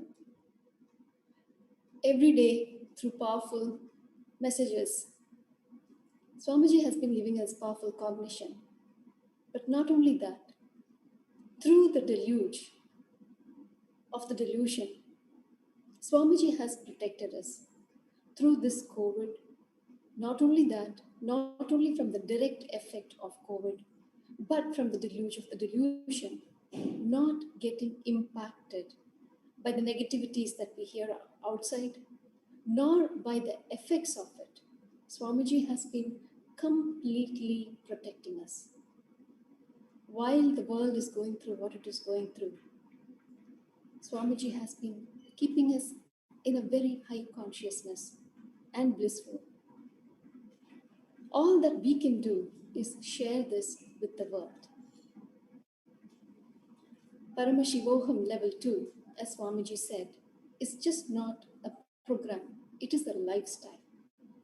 That lifestyle that allows us to experience Paramashiva, that oneness, the being of Paramashiva. Anything less than that is really not the life we are meant to live. Anyone who has done any spiritual practice may know that the practice that we do in the Brahma Muhurta between 4:30 a.m. to 6 a.m. is much more effective, 1,000 times more effective than any practice that we do during the day. During this Pralaya, any little bit of spiritual practice that we do is going to be 1,000 times more effective. And Swamiji has given us the techniques that we need to follow. And if we find these things new or we do not know how, of course, Swamiji has given us the Paramashivoham level 2 program to come, learn, practice, and to live that space and being of Paramashiva. So we can register, and if you have already attended, please enrich and enrich the humanity so every single human being can benefit. The website to register is paramashivoham.org. The next program, the next season starts on August 11th. So let us not wait. A simple act of sharing this link, sharing about this Paramashivoham level 2 could save lives. From people becoming suicidal, from people becoming murderers, and just helping the humanity to live in an enlightened civilization. So let us not delay, let us not think, but just share, enrich, and enrich to the humanity with Paramashivoham level 2 and help them to register at paramashivoham.org. Thank you, Nithyananda.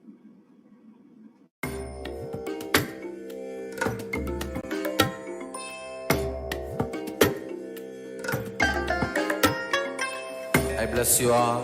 Let you all open all your three eyes and manifest the powers of Mahasadashiva. Om Nithyananda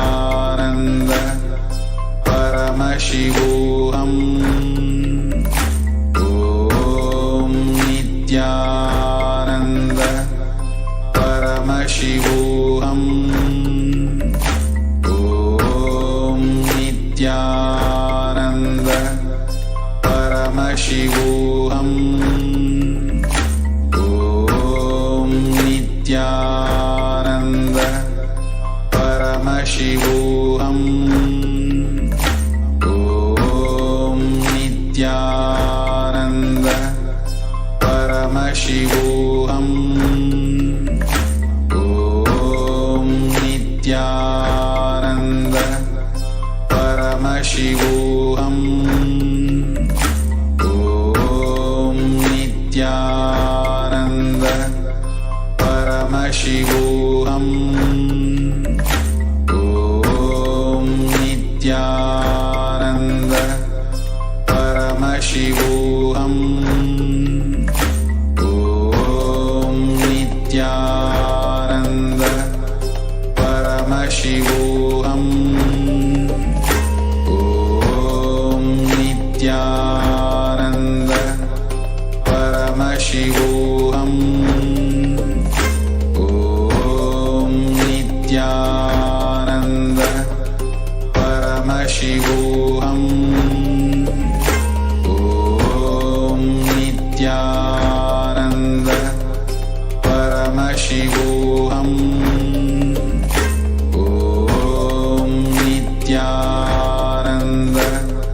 Paramashivoham. Om Nithyananda Paramashivoham. Om Nithyananda Paramashivoham.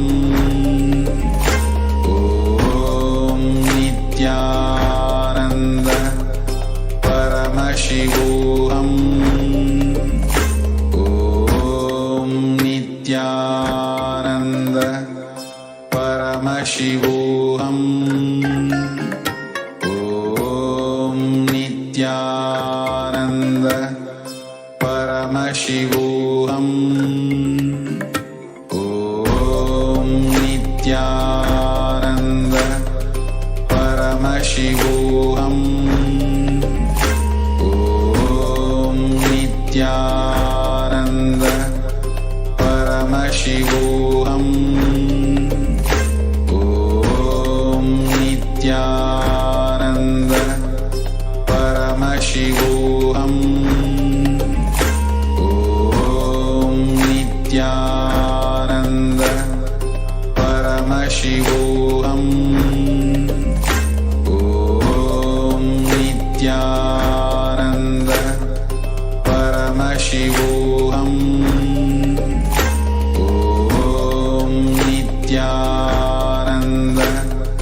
Paramashivoham. Om Nithyananda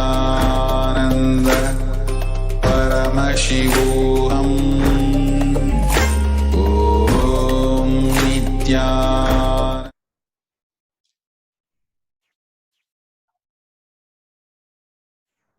Nithyanandam, let's start the power manifestation. Let's sit straight. Remember Paramashiva in your third eye. And let's start the Sadguru Vandanam for power manifestation session. Nithyanandam Paramasukadam Kevalam Jnanamurtim Dvandvatitam Gaganasadasham Tattvamasyavilakhyam Ekam Nityam Vimalamachalam Sarvadi Sakshibhutam Bhavatitam Trigunarahitam Sadgurum Tam Namami.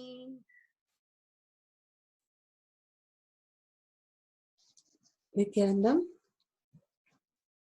such a beautiful darshan in Brahma Muhurta and powerful cognition that we cannot be violated. Bhagavan beautifully says, we are the God for ourselves, or we are the demon for ourselves. We, being in the space of Paramashiva, experiencing Paramashiva as our identity, as who we are. With that space, let's start the power manifestation session. We'll go through the security first.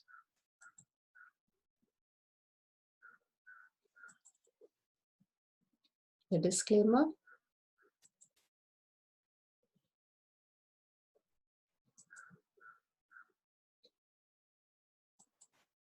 What is power manifestation?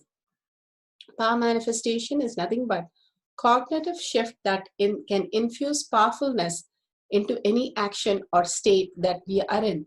It raises the frequency of our body and mind to ultimate powerfulness Turiyatita.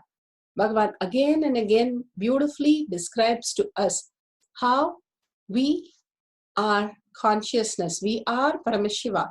By nature, that is how we are divine, who we are. We have come down to experience the state, space, power, superconsciousness, and being of Paramashiva, living as Turiya, the heightened intelligence in awareness, in now, and not getting deluded and not getting into the violation, again and again feeling violated. We are infinitely absolute. Living and declaring and experiencing that will make us understand that the powerfulness can take us to the Turiyatita state.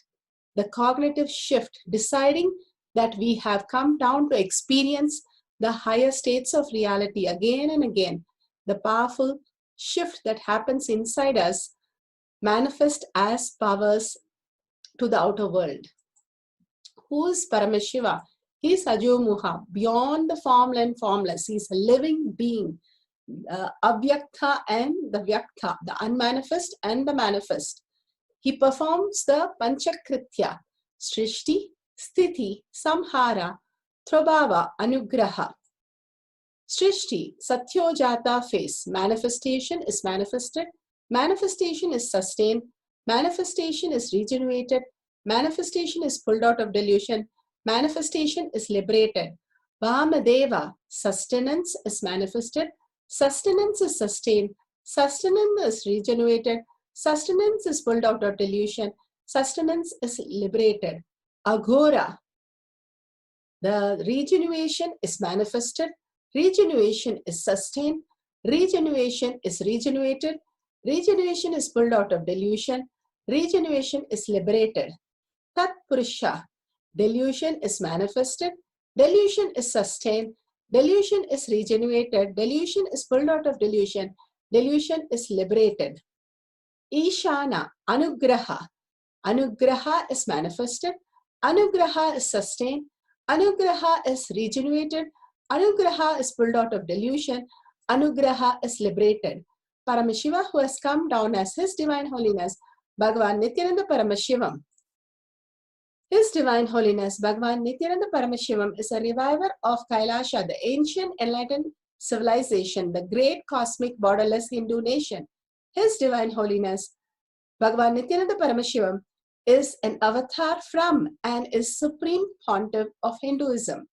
His Divine Holiness, Bhagavan Nithyananda Paramashivam, has made science of power manifestation, yoga, temple-based university for humanity. Sovereign order of Kailasha, led by His Divine Holiness, Bhagavan Nithyananda Paramashivam, and Nithyananda order of monks, nuns, Hindu diasporas are working for the global peace and to give superconscious breakthrough to humanity.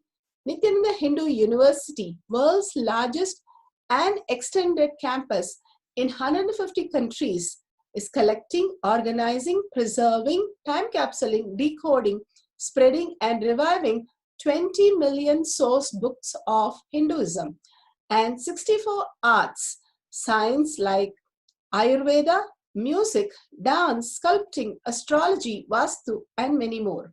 His Divine Holiness, Bhagavan Nithyananda Paramashivam, is 293rd Guru Maha Sannidhanam of Shamala Pita Sarvanya Pita, ancient apex body of Hinduism, and present emperor of Suryavamsa Surangi Samrajyam. He has survived the worst prosecution of multiple assassination on person and character, attempt on person and character by anti-Hindu elements. Paramashiva has come down as our Guru, Swamiji. He has given the world the science of power manifestation. The science of power manifestation, this is authentic, time-tested, scientific, and foolproof. The Shastra Pramanas, the Veda Agamas, the eternal, unchangeable truths revealed in the Hindu source scriptures. The Apta Pramanas, the Rishis, Ganas, Munis, Nayanamas, Alvars, Yogis, Siddhas, the authority of Hinduisms, who are the scientists who time-tested and verified the science of power manifestation. The Atma Pramana, the avatars who land on the planet Earth to give a superconscious breakthrough to humanity.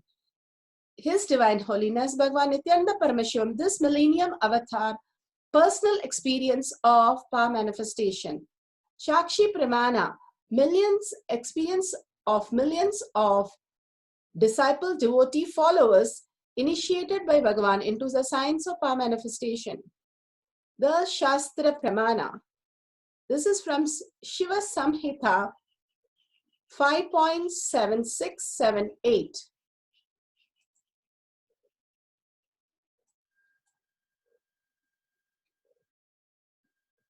The Shastra Pramana height of body and object. It is in Shiva Samhita 5.76 to 78. Maranam bhadyate sakhena vinabhadyate tasyasya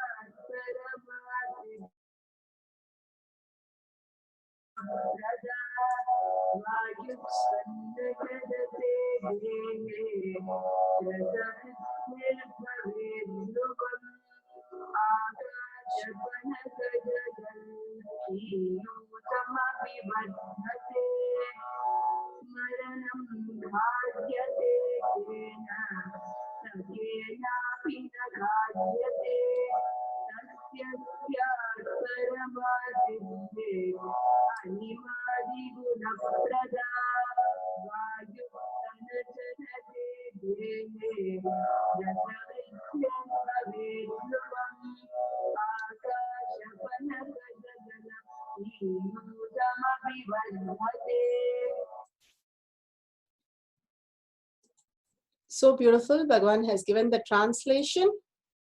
Death is eaten by him. He is eaten by none. He manifests the highest powers such as the Ashtama Siddhi, Garima, Nima, Lagima, Mahima, the Vayu, the wind energy moves equally throughout his body. The juice of his body also increase. The Rasa Vriddhi, the nectar exuding from the eternal lotus, the also increases in him. Bhagavan beautifully says how the dopamine, right, the delight spot in our brain can increase. It's now there is so many studies.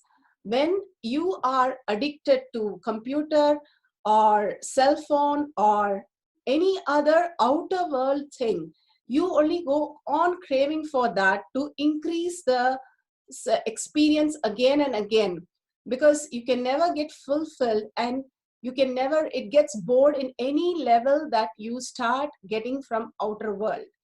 If you start understanding to complete the in the inner world and experience the highest nectar that is already there in who you are, the aham, Bhagavan beautifully says, when you unclutch, and only when you understand, you unclutch completely, and you are the identity who is experiencing who, and you are the experience. When you understand that, when you can unclutch from everything outside and experience the space inside you as the spot, once you are able to understand that again and again through unclutching from the outer world, the greater reality who you are gets revealed.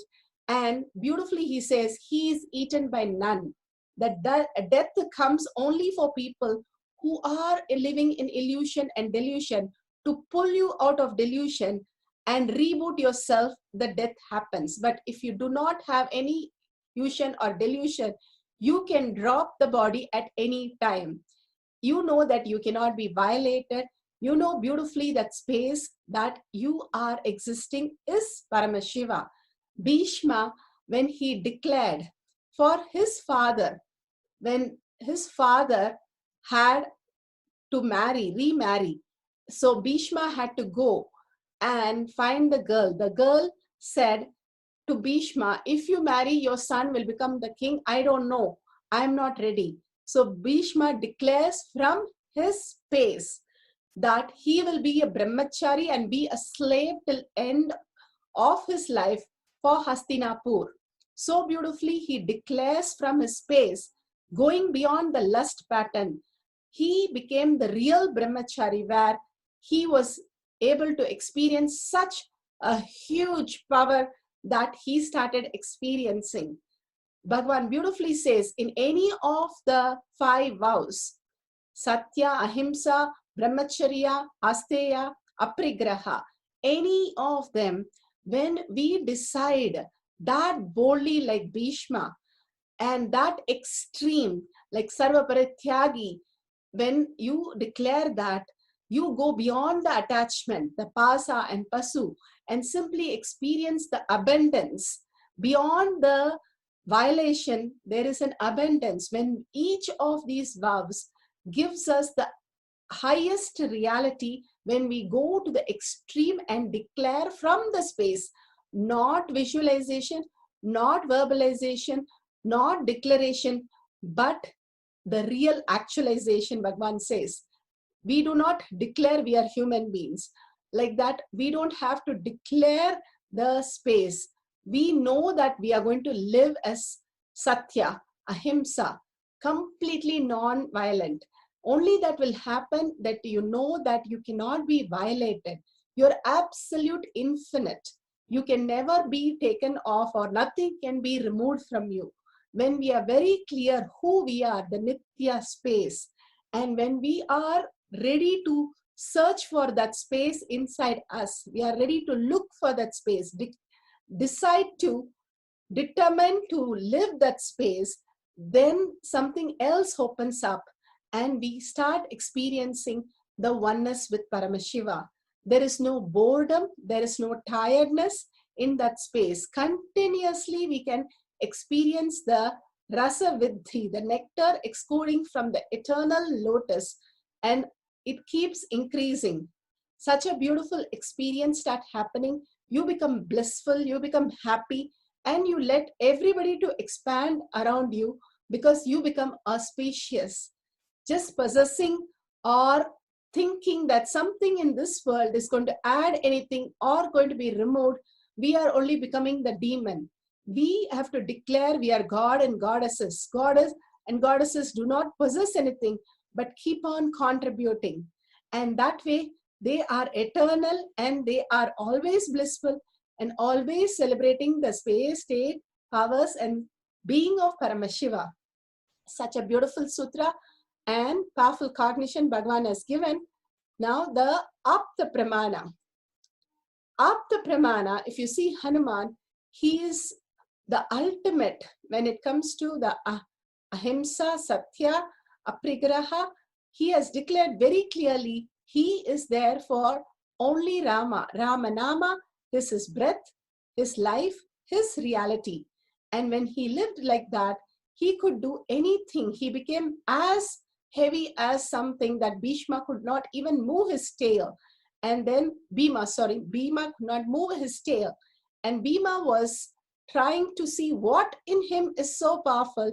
He simply said Ramanama, the Mahavakya, is continuously, he's enjoying inside him the space of Paramashiva, of Rama, the ultimate, that he is in, residing in. Nothing could disturb him and nothing could take away that space. So he could manifest all the powers of Paramashiva. The Atma Pramana. Atma Pramana, Bhagavan himself was in the Los Angeles where he was blessing the devotees to move the deity, which was Nataraja deity, which was 6 feet and 10 inches. And the door was 6 feet and 8 inches. So they were waiting to cut the door and make a huge door. But Bhagavan said, no problem. Don't worry, Nataraja will fit. The minute he said, Nataraja himself shrunk and then became the same size. And when they measured again after the Nataraja deity was placed, it was 6 feet and 10 inches. How it could shrink and come back, remeasure to the new size, nobody knows. But so beautifully when Bhagavan said, Nataraja simply made it happen.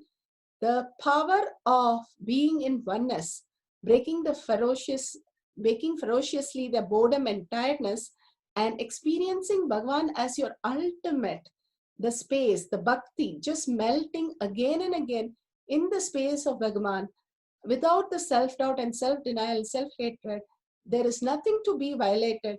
Only to celebrate we have come down, we become the divine consciousness. Shakshi Pramana, there's millions of devotee disciples who have seen objects which they keep on the phone where they have downloaded the app or the weighing machine. They have seen the increase happening so beautifully. Here you can see from 26 to 28 to 29, it has really increased 3 grams. So beautiful. Now let's start the first round. You can download on an app, but if you have a weighing machine, that is extremely good. You can place an object to increase the weight of that object. So we'll start with the first round. Let's sit straight, head, neck and back in a straight line. Remember Paramashiva in your third eye again and again. When you remember, you are liberated. Absolute unclutch from the state of Paramashiva, complete completion from the space of Paramashiva, oneness to experience the powers of Paramashiva. Bhagavan said so beautifully, you cannot be violated. Only you deciding your powerless space is violation. Drop that and understand you're absolutely infinite. Brahman, nothing can be removed and nothing can be added. The Purnamada mantra, it says clearly, you are the whole, you are the ultimate. When you determine to live that ferociously, the boredom and breaking the boredom and tiredness, the pandemic fatigue, and experiencing that higher reality who you are, doing the thyaga, complete thyaga of anything other than that space, nothing else belong to you, and who you are is the being of Paramashiva, you get sucked and pulled into Kailasha and chant the Mahavakya, Om Nithyananda Paramashivoham. When you chant the Mahavakya, it raises your frequency and everything you want becomes reality. Contemplate on Bhagavan's satsang again and again. Raise yourself into complete completion. That outer world is irrelevant, redundant. It is just a dream. It does not have anything to do with you. Whether you are going through the worst or the best, if you're in deep sleep, even if your legs are chopped off, you are in the most happiest bliss space. So nothing actually touches us is the truth.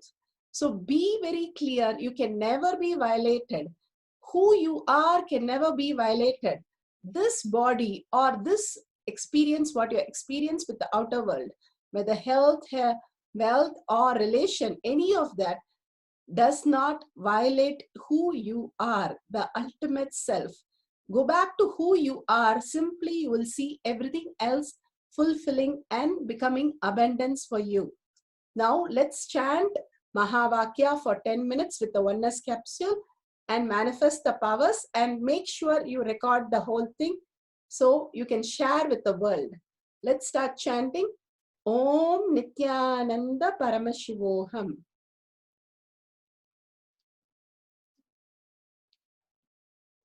Let's start the oneness capsule.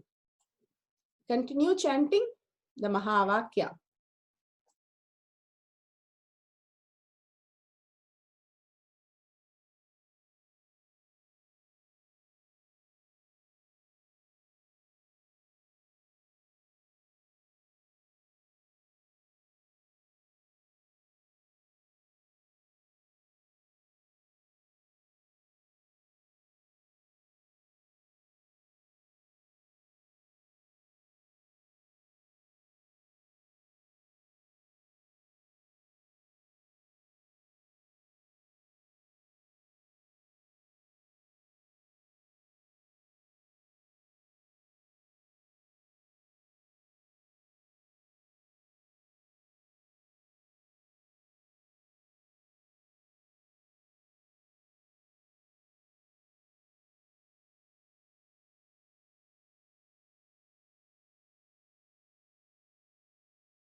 So beautiful. Let's start the round 2.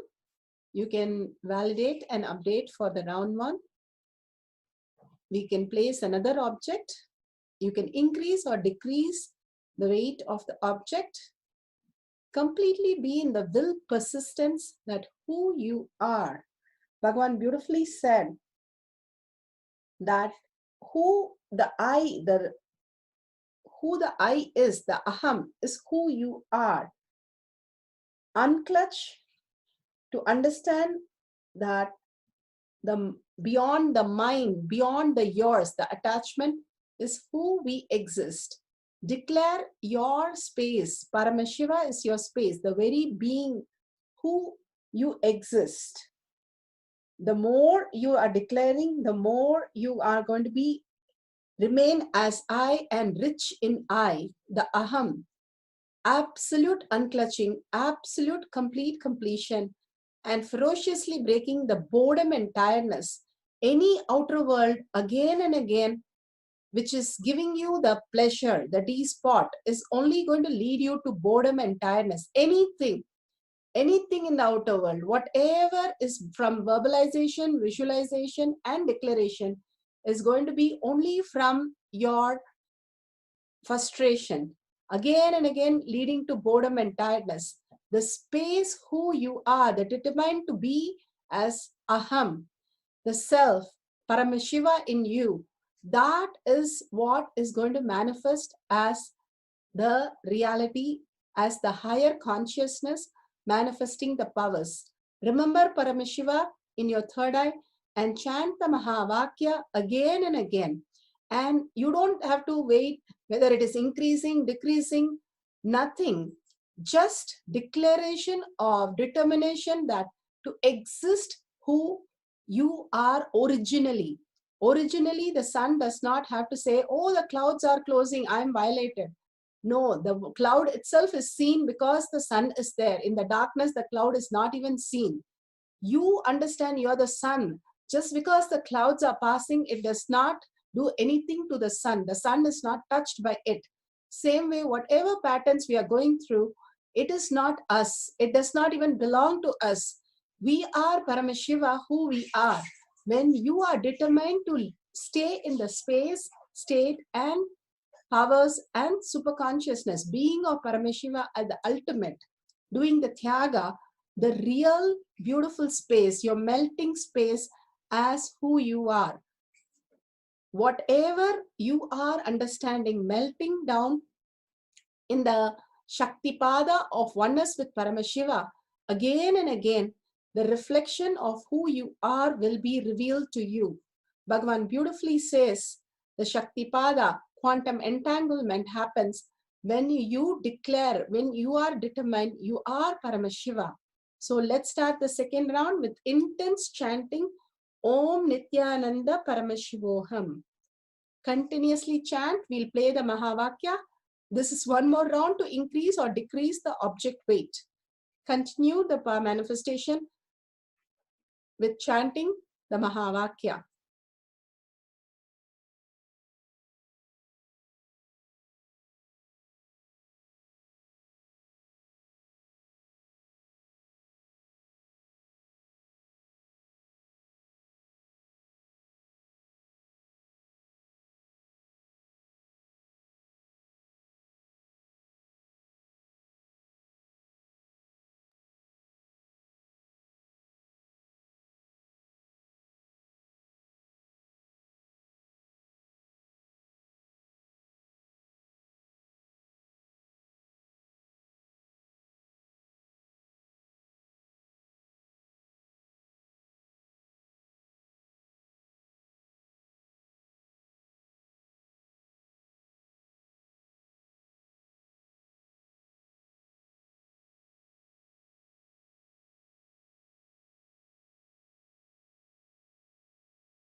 Nithyanandam, such a beautiful experience. Let's start sharing our experience with the world. Bhagavan beautifully says, contribution is the way of pulling us out of delusion, unclutching and enriching. When you have unclutched, now you have to enrich. Go tell the world how you have experienced the power manifestation from the powerful cognition shift. Sharing the powerful cognition and power manifestation simply again and again pulls you out of delusion and causing others to come to Paramashivoham program or Gana's program or the power manifestation sessions, pulling them out of delusion, and liberation happens. Their higher identity is nothing but your higher identity. Everybody, everything is a reflection of who you are. If you are manifesting that beautiful space in you, the reality that is experienced outside you is also beautifully manifested as consciousness. So go ahead, share in tinyurl.com/power manifestation. Whatever is manifested, put the picture recording and share it in tinyurl.com/power manifestation. With that, let's surrender all the power manifestation and powerful cognition to Bhagavan's lotus feet. Again and again, when we surrender, we raise in the frequency. With a deep seeking and gratitude, let's ask Swamiji to make this Paramashiva space as your reality. And with that, let's remember Paramashiva in your third eye and end the session with the Purna Mantra. Om Purnamada Purnamidam Purna Purnamudashyate Purnasya Purnamataya Purnameva Vashishyate. Om Shanti Shanti Shanti. Hari Om Tat Sat Sarvam Bhagavate Sri Nithyananda Paramashivam Paduka Arpanamastu. Om Nithyanandam. Thank you, Swamiji. Thank you, everybody, for participating in the power manifestation session. Please make sure you don't miss the Kailash Kotiyat sessions where Bhagavan himself surprisingly appears and gives the most powerful cognition and initiation into being of Paramashiva. Thank you, Nithyanandam.